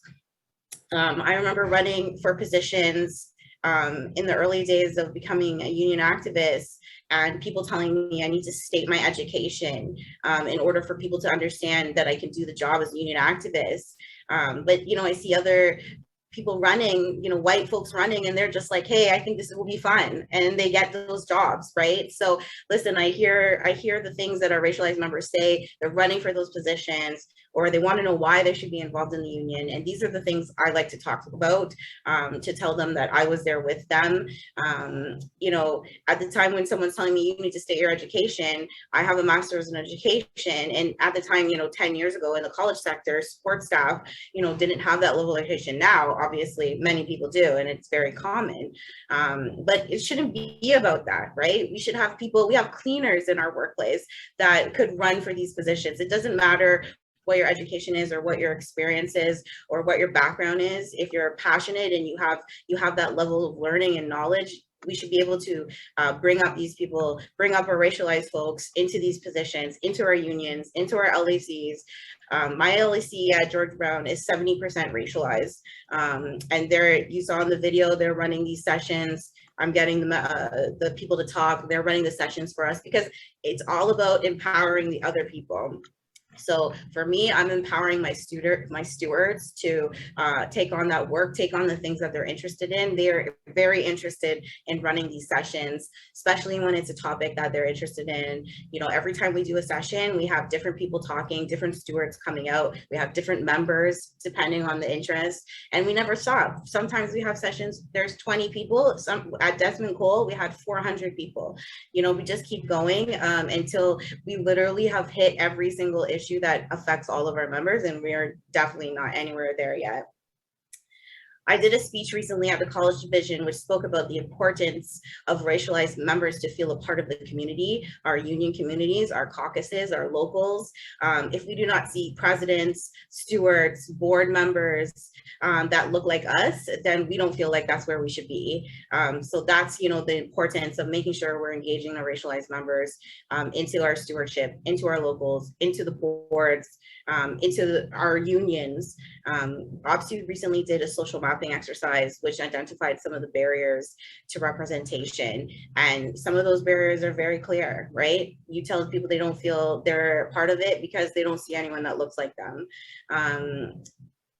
The racialized members, when I did a speech on, you know, why in the college division, racialized members don't feel like they're a part of the division or part of the locals, we had the racialized members that were there come up to the mics, and most of them, it was their first time.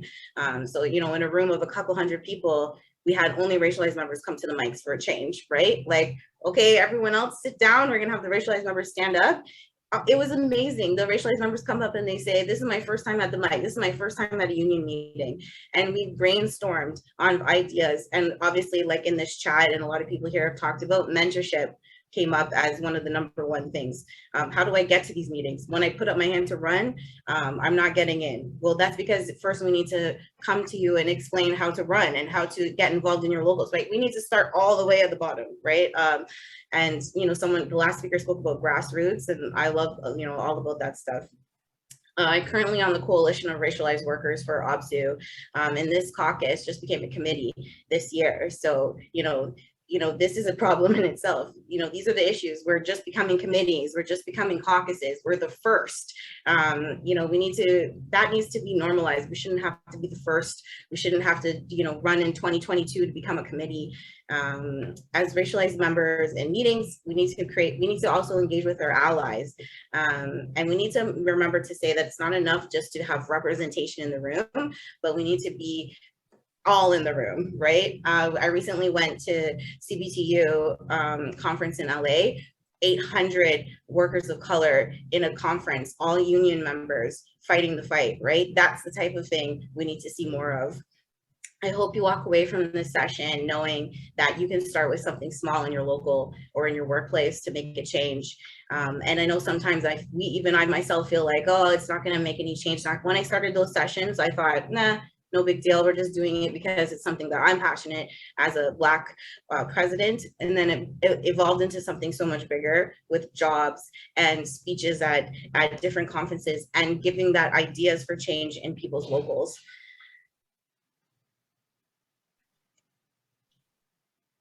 So yeah, I will end there. Thank you. Thanks again, Megan. Today, I'm going to introduce our brother, Mohammed. Mohammed Ali is a member of the American Federation of Music, Local 149. Mohammed is an MC, poet, author, activist who has performed at hundreds of social justice, labor, human rights, and community-based events over the past decade. His second album, Labor of Love, was released on Labor Day 2018. In it, Mohammed raised the bar on protest music with a hard-hitting selection of workers' anthems and gritty frontline labor narratives designed to instill new energy in the movement for workers' rights. Welcome back to the IWOC stage for a second year, Mohammed. Thank you so much. I think it's actually my third or fourth year, but second year in a row. I'm really excited to be back. Big shout out to Megan, who's been on the executive at the OPSU support staff local at George Brown for many years, back when I was a student union leader there, and also for a small amount of time, a union organizer when OPSU unionized all the part-time students support staff at all the 24 colleges. I was getting cards signed for the George Brown local. Megan and the former president, Mary Lou, were very supportive of my work, both in hiring me to be an on-the-ground organizer, but also working closely with the Students' Union and also supporting my music work. So like with that union drive to unionize the part-time student staff at 24 colleges, they actually were able to get the OPSU head office to book me to make a music video around for the campaign itself. So that support from OPSU and from other organizations like other union locals, affiliates, labor councils has been hugely supportive, hugely important to get that support in my music career over the past 15 years or so, and I really appreciate it. And the reason I'm bringing that up right now is because I'm currently about to launch next month a fundraising drive for my next album. It'll be an album, but just like my last project, a multimedia project of visual arts, music, and lots of different forms of media. And it's called Protest Music. There's going to be a very strong anti-racism theme and sentiment to it. And also next month, I'll be releasing a song from that album, which is called Emmett Till. Really not just looking at Emmett Till and his death and the impact that had the civil rights movement, but also looking at the role that his mother played and looking at the theme of how a lot of times, there are folks in the background doing the work, deserving the praise and the support, but aren't spotlighted. And Emmett Till's mother, who was an activist in her own right, and really helped spur on the civil rights movement the way that it happened in America, is one of those lost stories that I'll be sharing in Protest Music. And I really hope that you and your organizations can support the project. So with that, I am going to perform, since the Emmett Till song is not ready because I have not been able to get in the studio due to COVID, I am going to perform another piece from the upcoming Protest Music Volume 1 album. And this one is called Make Racists Afraid Again. And it goes a little something like this. The first verse, not a sermon. Its purpose is to service. Racists who asserted that they never would service. Saying every person in a turban is a servant, making curtains under serfdom. We've been Plymouth Rocked, El Haj Malik Shabazz. We've been Standing Rock, no pipeline on this path. We've been Willie Lynch, that's W.B. Du Bois. The lesson of oppression lies in whys and hows. We had Mike Pence in the White House with the kids in cages. Mike Brown got gunned down with no explanation, so with no hesitation. We the Forsaken, for too long we've been waiting, so we're here for the taking. Taking those who sit in silence to task. Taking down white pride worldwide, taking down all Nazi scumbags. We're taking back what's ours, taking back what's ours. Gotta make racists afraid again. Make these MAGA hat racists afraid again. Gotta make racists afraid again. Make these convoy racists afraid again. Gotta make racists afraid again. Make these build a wall racists afraid again. Gotta make racists afraid again. Make these MAGA hat racists afraid again. If you love to hate, man, you're clueless. I don't hate the hate, fam, that's useless. I hate the hate that hate produces, because hate is abusive. So here's what the truth is. The truth is subjective, but if subjugates justice, tool of convenience has corrupted. And if you won't correct it, then yeah, you guessed it. The truth is, racist shoe fits, wear it. I got brown skin in the game. This ain't a joke, no fairy tale. The emperor wears no clothes, no wardrobe to hide. That these xenophobes want to see my throat choke and float from a rope. We've been living the life of being the have-nots. Nooses around our neck in a half knot. So we'll not have the same old aftermath. Taking back what's ours, taking back what's ours. Gotta make racists afraid again. Make these MAGA hat racists afraid again. Gotta make racist, afraid again. Make Peace Convoy racist, afraid again. Tiki Choice racist, afraid again. Fox News racist, afraid again. Build a Wall racist, MAGA hat racist. Tiki Choice racist, MAGA hat racist. Make racist afraid again. Muhammad Ali, socialist vocalist. Peace, love, solidarity. Wow, Muhammad, that was incredible. I feel so energized.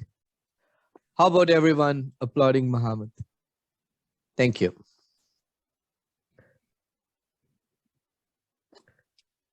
Thank you, everybody. And if you want to support, like I said, going to need a lot of support from progressive folks for the upcoming protest music project.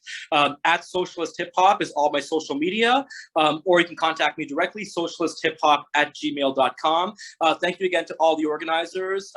The Workers' Color Committee, Labor Council, all the different locals in the Toronto and York region area. Y'all have been immensely supportive over the past 15 years. I really appreciate it. One of my favorite events to perform at because of the audience is so engaged. And I know y'all are a lot of the people on the ground, doing the work. So to be able to share this art with y'all means a lot to me. Thank you so much. Peace, love, solidarity. Thank you once again, Mohammed. In a few moments, we'll be heading off to our workshops.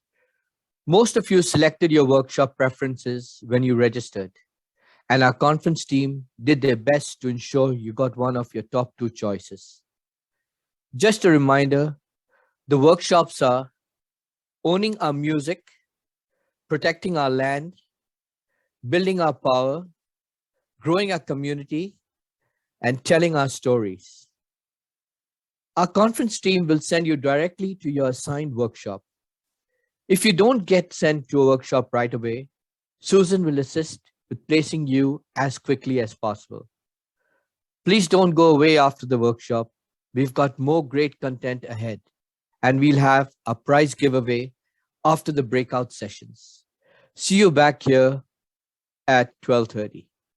Thank you. So welcome back, everyone. How were your workshop this morning? Well, I was with my brother, Mike Perry, and 16 other participants, and it was really amazing. So I feel a little bit jealous, but at the end of the day, you're gonna get an opportunity to do a report back. And I think in the groups, there are selective people that will be reporting back on their group. But first, let me, I'm nervous, but very happy to introduce my friend, my co-worker, my mentor, Andrea Babington, the president, the first woman of color to be the president of York Regional Labor Council. I do have a script, but I'm so excited. It's like I didn't want to go on the script. But let me say again, now welcome our speaker, our president, Andrea Babington. Andrea Babington is the president of the Toronto and York Regional Labor Council, represented 2,020 union members in Canada's largest urban setting.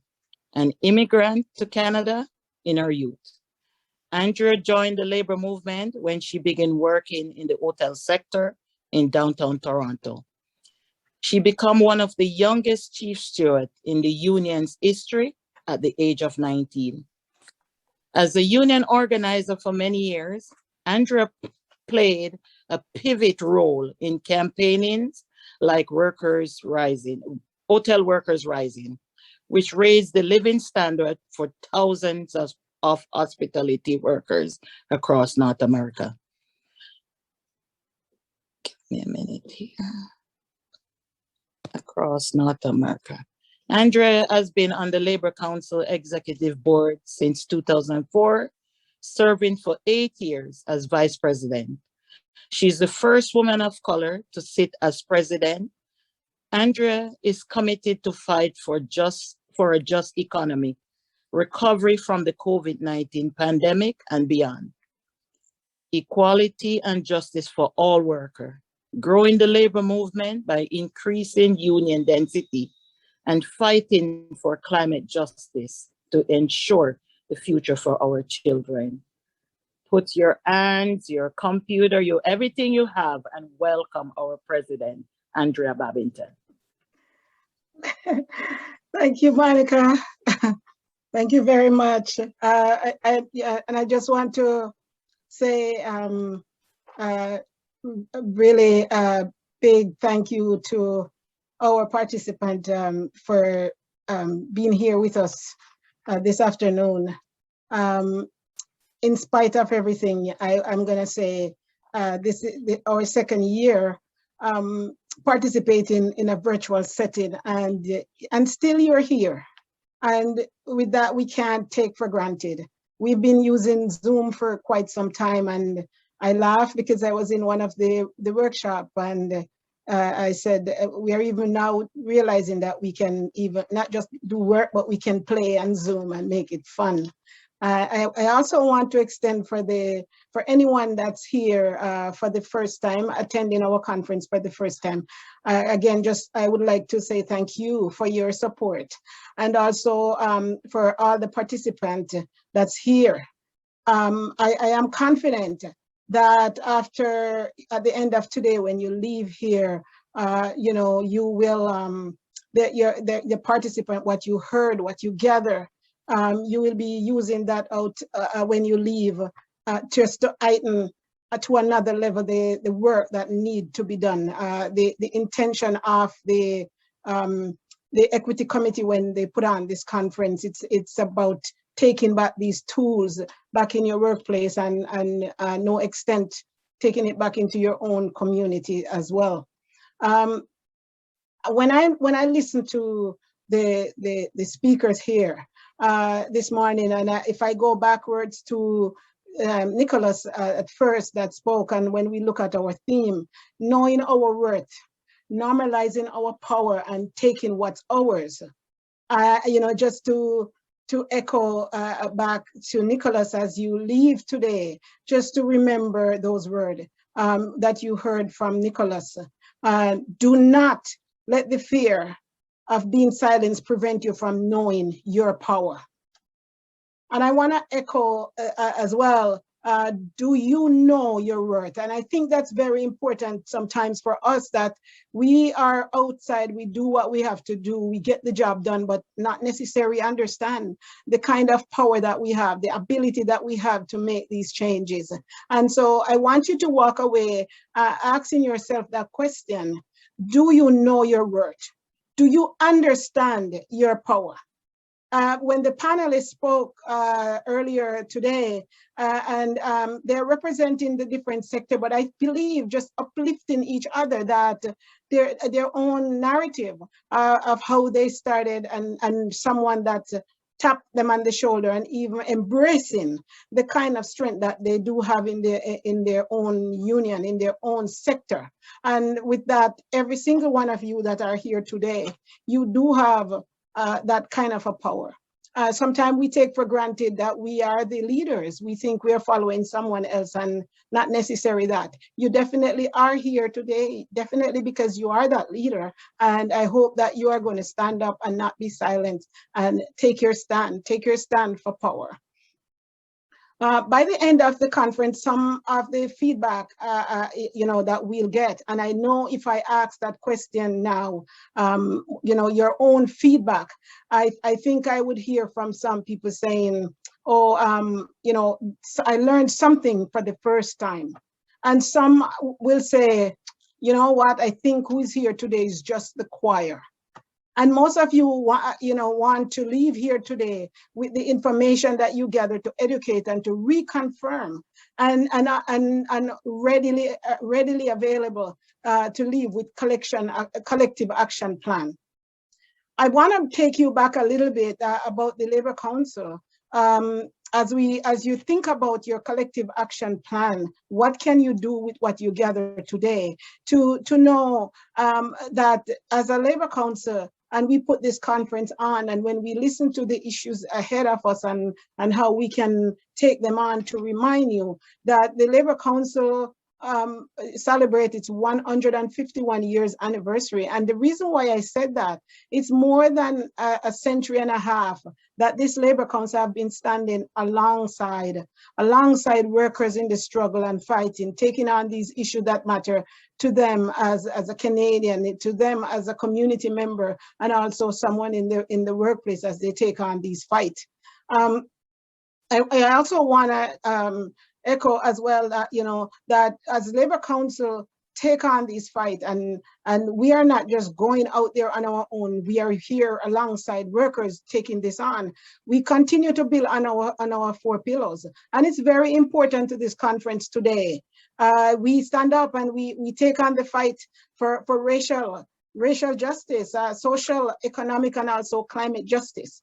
If I say today, does it matter for this conference? It definitely does, because we are here fighting around inclusion. We're fighting to end hate, discrimination.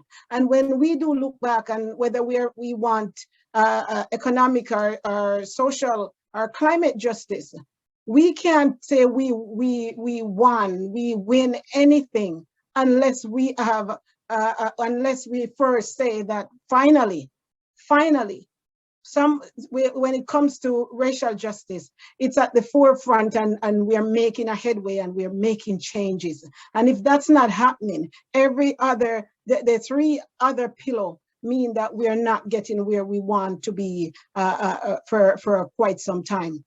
As we measure our strength, how far we have come, it is also obvious that if change don't come for people of color, inclusion for Indigenous people, then we are going backwards in achieving justice in our community, for our environment, and also for workers' rights. While the politicians and the bosses have not changed, consciousness of the general public is also growing. Last year, we have also seen how one more thing that came into our life as a reality of where we are and unsettling. We have seen the far right movement that grew in numbers by the people who the numbers grew because it wasn't just stranger. Some of them was our own people, our own members, as they struggle in disparity, whether it's in the workplace or in the height of COVID, where exploitation was seen by the business and also the government. They look for leadership in some of who are the same one that we discussed today as white supremacists, as hater. And so it's very important that we are leaving here today to figure out how do we build network to make sure that the people that struggle the most are not looking for leadership from the people that already their oppressor. I also want to say again, just to remind people as we do talk about this, to continue to remind that they, these are the same people that felt that their life don't matter. The same people that educate about when it comes to hate and who is the rightful person that live are free to live on any land. And so we have to be careful for wolves in sheep's clothing. We recently were reminded of the growing hate of 10 people that was gunned down in their community across the border just because they were Black. Can we just be sympathetic and say it's a USA thing? I ask you. When we take to our churches, our community medias, social media, government, and also government to fight for the lives of Ukrainian people. In return, we got a refresher that there is much more to be done in the fight against hate and racism and discrimination. Old wounds open up when seeing people of color forced back. We saw people of color kneeling down in front of the rifle. we were reminded that colors does not matter. Colors does matter when we're fleeing from war. We have seen racial injustice in our region and also abroad. It is clear that there is much more to be done. What that means, it's always the right time to push our government for the work they set out to do when they got your vote. June 2nd, Doug Ford was re-elected for another 4 years. There are many reasons why he returned. As the saying goes, there's no need to cry over spilled milk. Holding Doug Ford accountable on this issue that matters to people of color and Indigenous people, if we are in luck, he will have another chair at that table to show that he's for us. But you will only speak when you're spoken to. We must not settle for that. Know your worth and lead. Some people are tired of talking about COVID. We hear that a lot. Reason why. It's because it's always about COVID and they just are tired of that. But what we do know, COVID did reveal what we have been saying for a long time, who have been hardest hit, Black, brown, and Indigenous workers. But most important, it has given people the opportunity to support one another and to show each other's kindness. Unfortunately, has also been used as an opportunity for people to focus less on fighting anti-Black racism. We commonly heard that anti-Black racism is not the priority. And I think about the time we take on action towards fighting anti-Black racism. In 2018, the Ontario Human Rights Coalition found that a Black person was nearly 20 times more likely than a white person to be fatally shot by police. In 2020, same data found Black people were 5 times more likely to be subjected to a lower physical force of causing injury, such as severe bruises, laceration caused by police. This week, the police chief, Raymer, is apologizing. My question to you today, is that enough? Is compromising an option? I feel confident we will win. I see leaders who aren't shy, who aren't afraid to be vocal and to make changes in your workplace and in your community.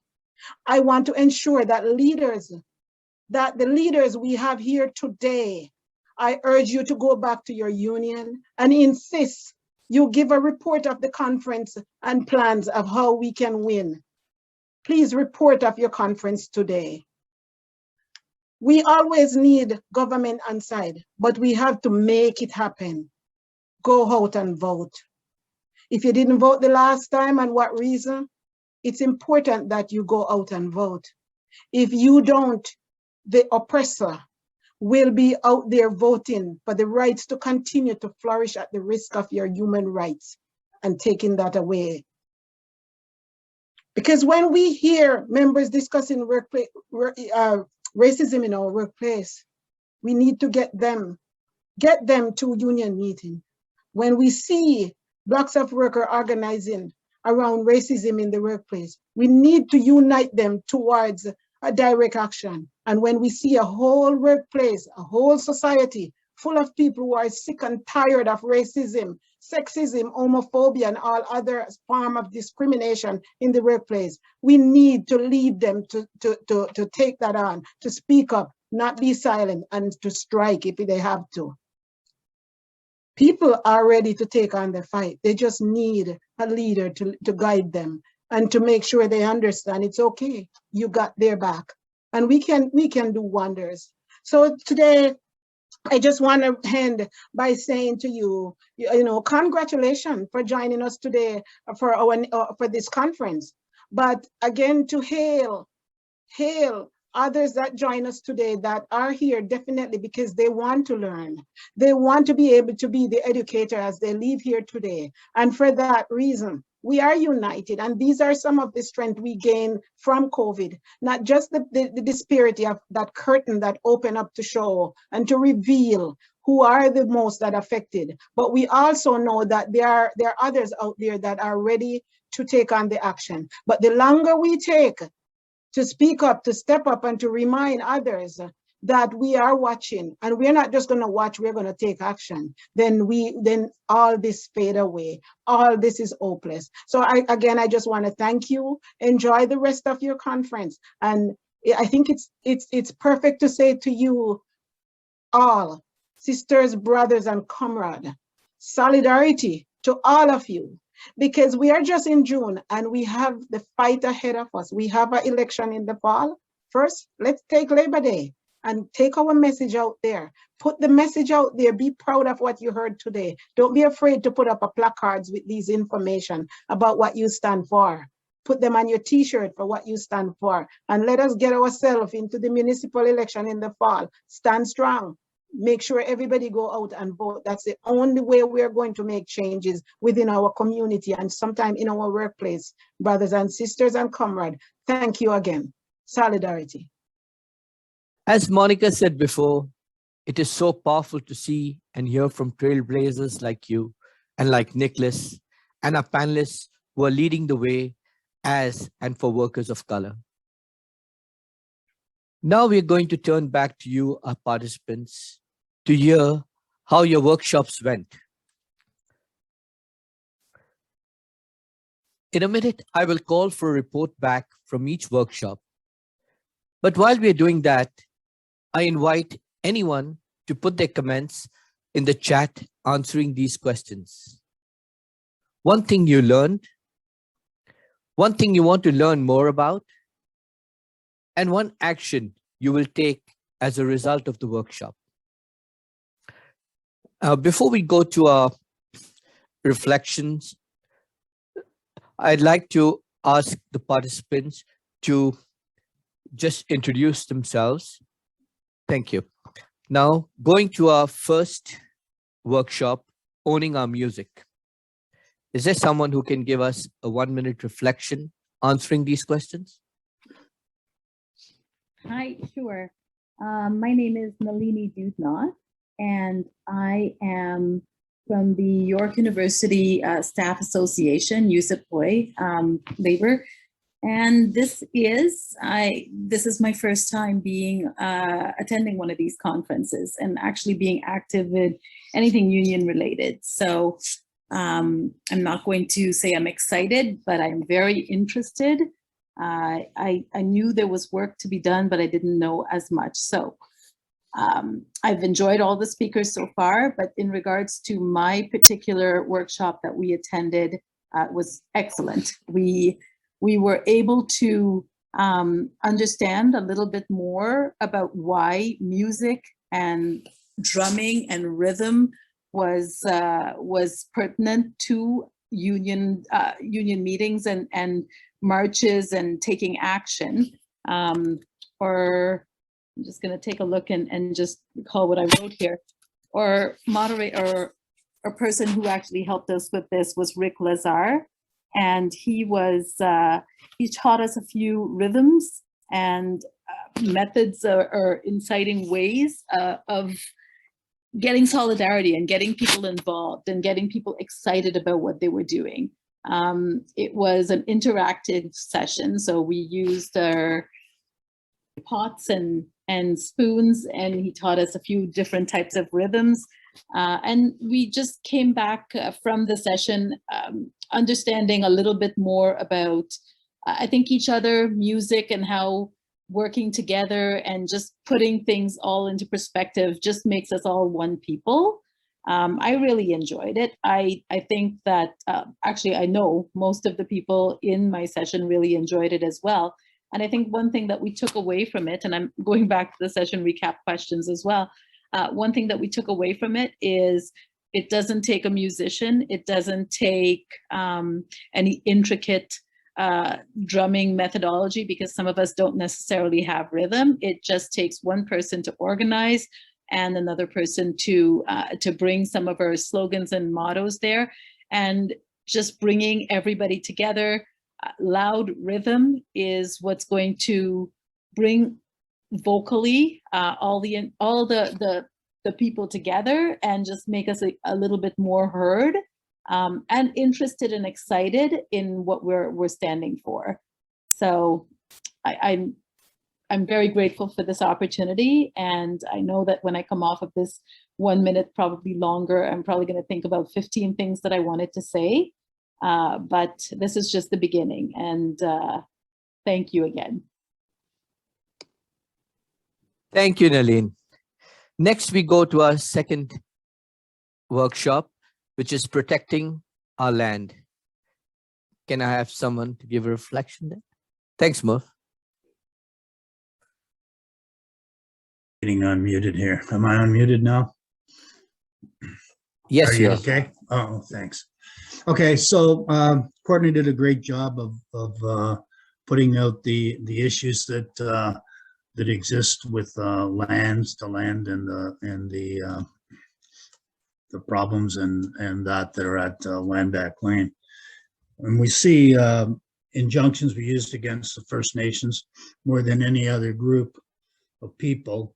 That's a thing that First Nations has in common with unions, is the use of injunctions against them. The land back defenders have made a stand against the land developers and the surrounding community. Their treaty was broken, and the roads going through the territory are as a courtesy, and the blockades bring the issues to the forefront that are happening there. She spoke about Skylar Williams, who's a good friend of ours from the steelworkers, him being a steelworker also, iron worker actually, has been at the forefront and has the support of the unions. And the Six Nations community was very happy to see the head of Edgerton Ryerson brought back to their territory. As you know, he was the one who set up the residential school system and under John A. Macdonald. And now the university has changed its name to the Metropolitan University. So what we talked of the gains, what was gained is she gave us a good outline of the knowledge and the time and tactics that can be used in communities, and also the community involvement. You could start, the community has become more involved, and they bring donations of food and monies to the to Land Back Lane to defend the people there. And more, there's always more involvement. Since 2006, people from Land Back Lane have given the entire community the courage to come forward and to get involved. And as a labor, we can start by building awareness. We can also build personal relationships with people at Land Back Lane and other territories that are being encroached upon. And do that too also by donating food and money. And also, we talked about visiting friendship centers and getting a feel for the cultures that of First Nations. Maybe I would suggest to attend a powwow and some of those types of gatherings. And we needed a letter, like when you think about it, you needed a letter to leave the reserve up until 1951, and suggest that the unions form a book club within the Catholic teachers. They have done that, and the book they talked about was Five Little Indians. It's a book about residential school experiences. And we asked that you support the Indigenous businesses, and the struggle shall continue with the support of labor. Provincial laws enable land theft and exploration at the Halderman Tract, and it's unprotected as other communities are protected by the Greenbelt. Systemic barriers stop First Nations from building and exercising their stewardship over responsibilities over their own territories.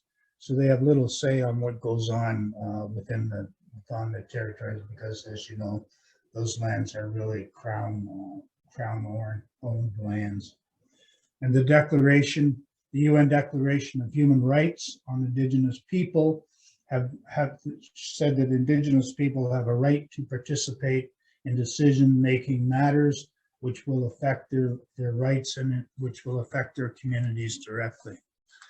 Other than that, I guess if there's anything else that anyone would like to add, I believe we've answered all of those questions. What is one thing you learned? Well, we learned several things from Courtney. She was very informative in her talk. And we learned a lot about the Haldeman Tract.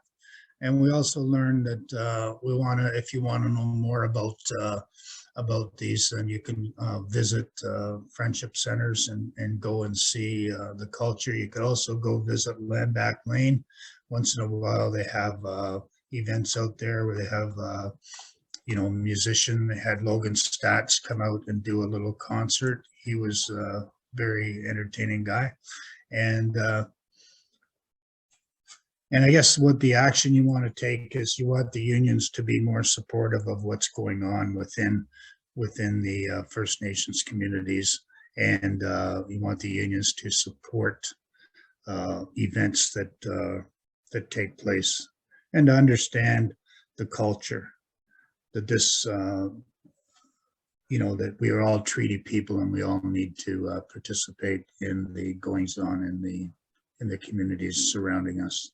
So that's our report. I hope somebody. Thank you so much, Merv. I really appreciate that. Now we go to our next workshop, Building Our Power. Can I have someone give us a reflection there, please?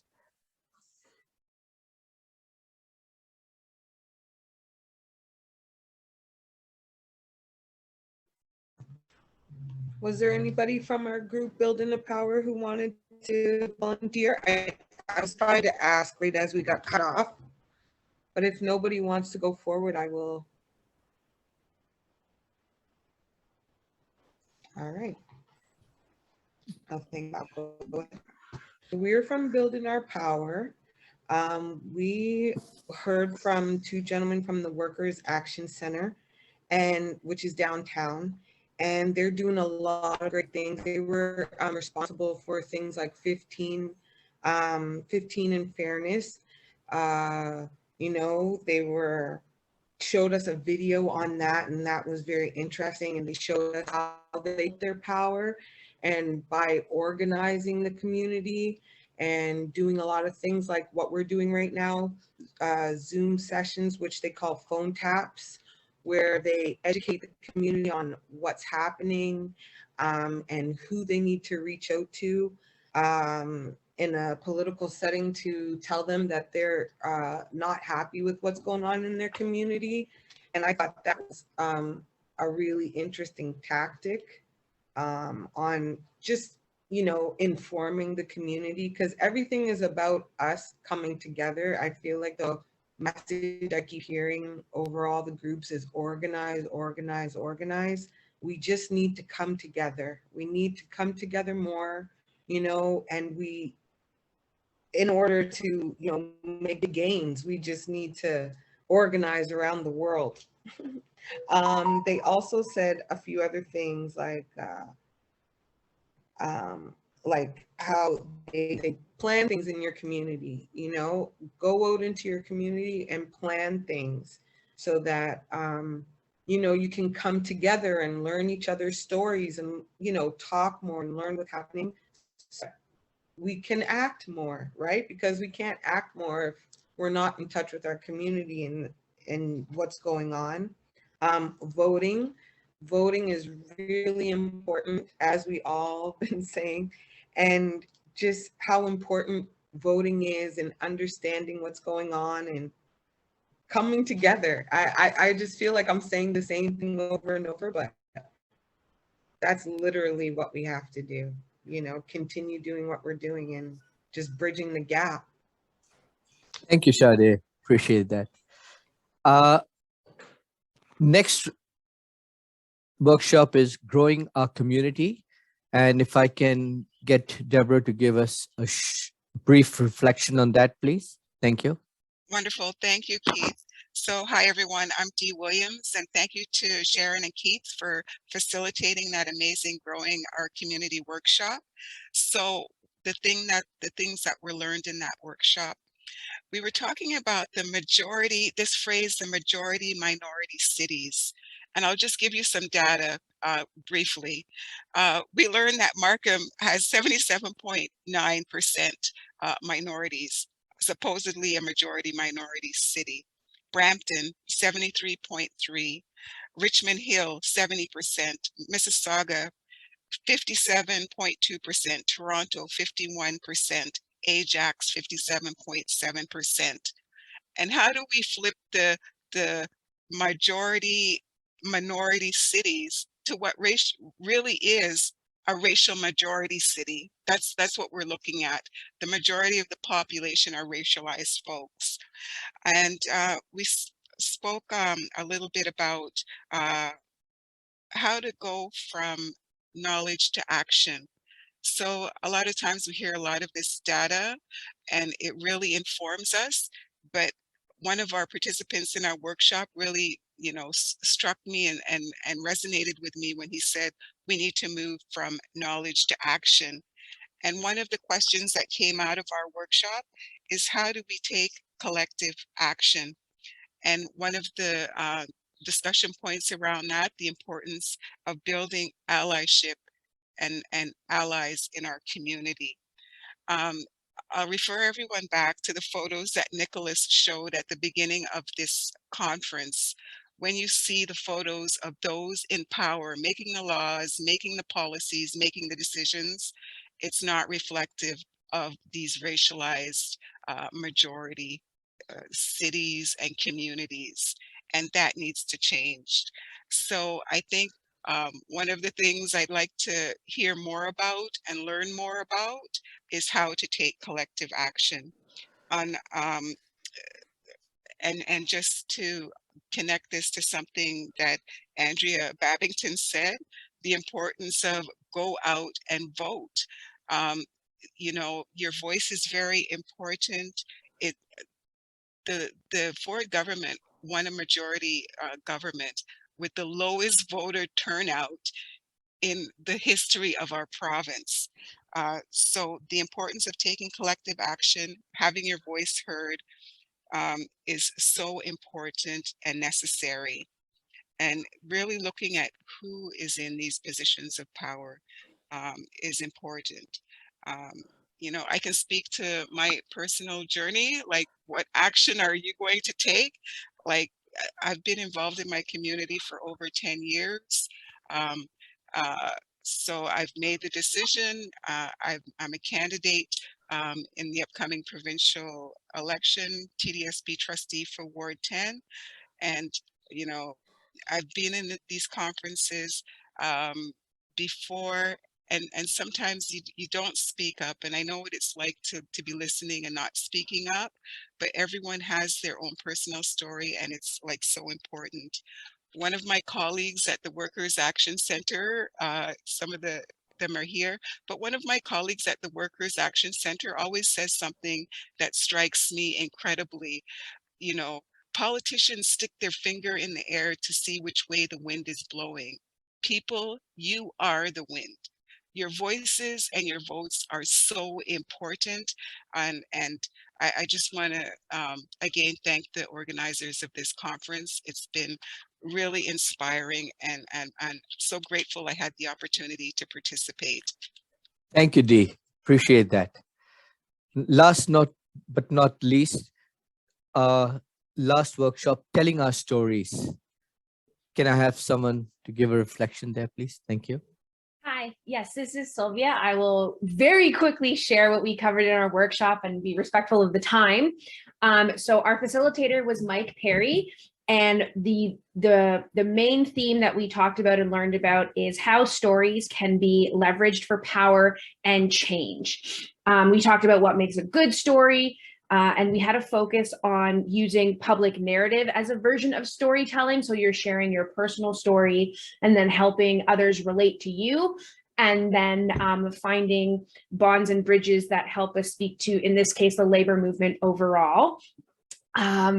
We covered a lot, but there's been a lot of stuff said in the chat that I think covers it. So I will go straight to point 3, which is what is one action you will take as a result of this workshop. And again, I was in the storytelling workshop, and I actually would just like to highlight 2 of our workshop attendees specifically, and that we seem to be joining them at the very beginning of their own story in the labor movement, hopefully, which is Rotendo and Devanya. They shared that this is their, I believe, first conference, and that they are not active in their unions as executive members.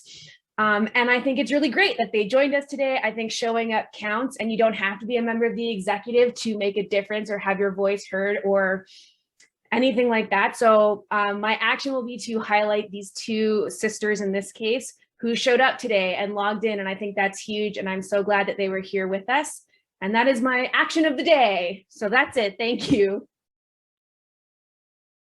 Thank you, Sylvia, so much. Now, as we come to the end of our conference, there are a few people without whom this event would not have been possible. And I'd like to thank Skylar Maharaj.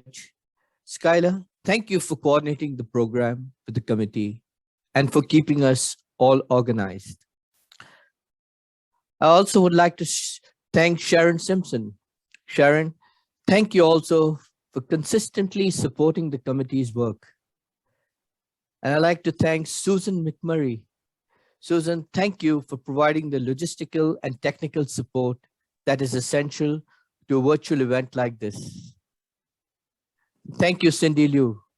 Cindy, thank you for all your work with communications and promotion of this event that has resulted in this great turnout.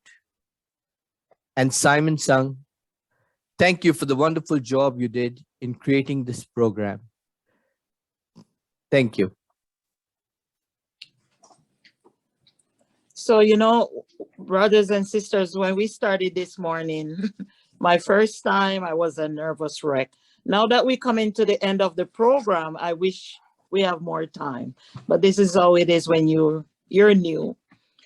But I just want to say thank you to all the speakers, the facilitators.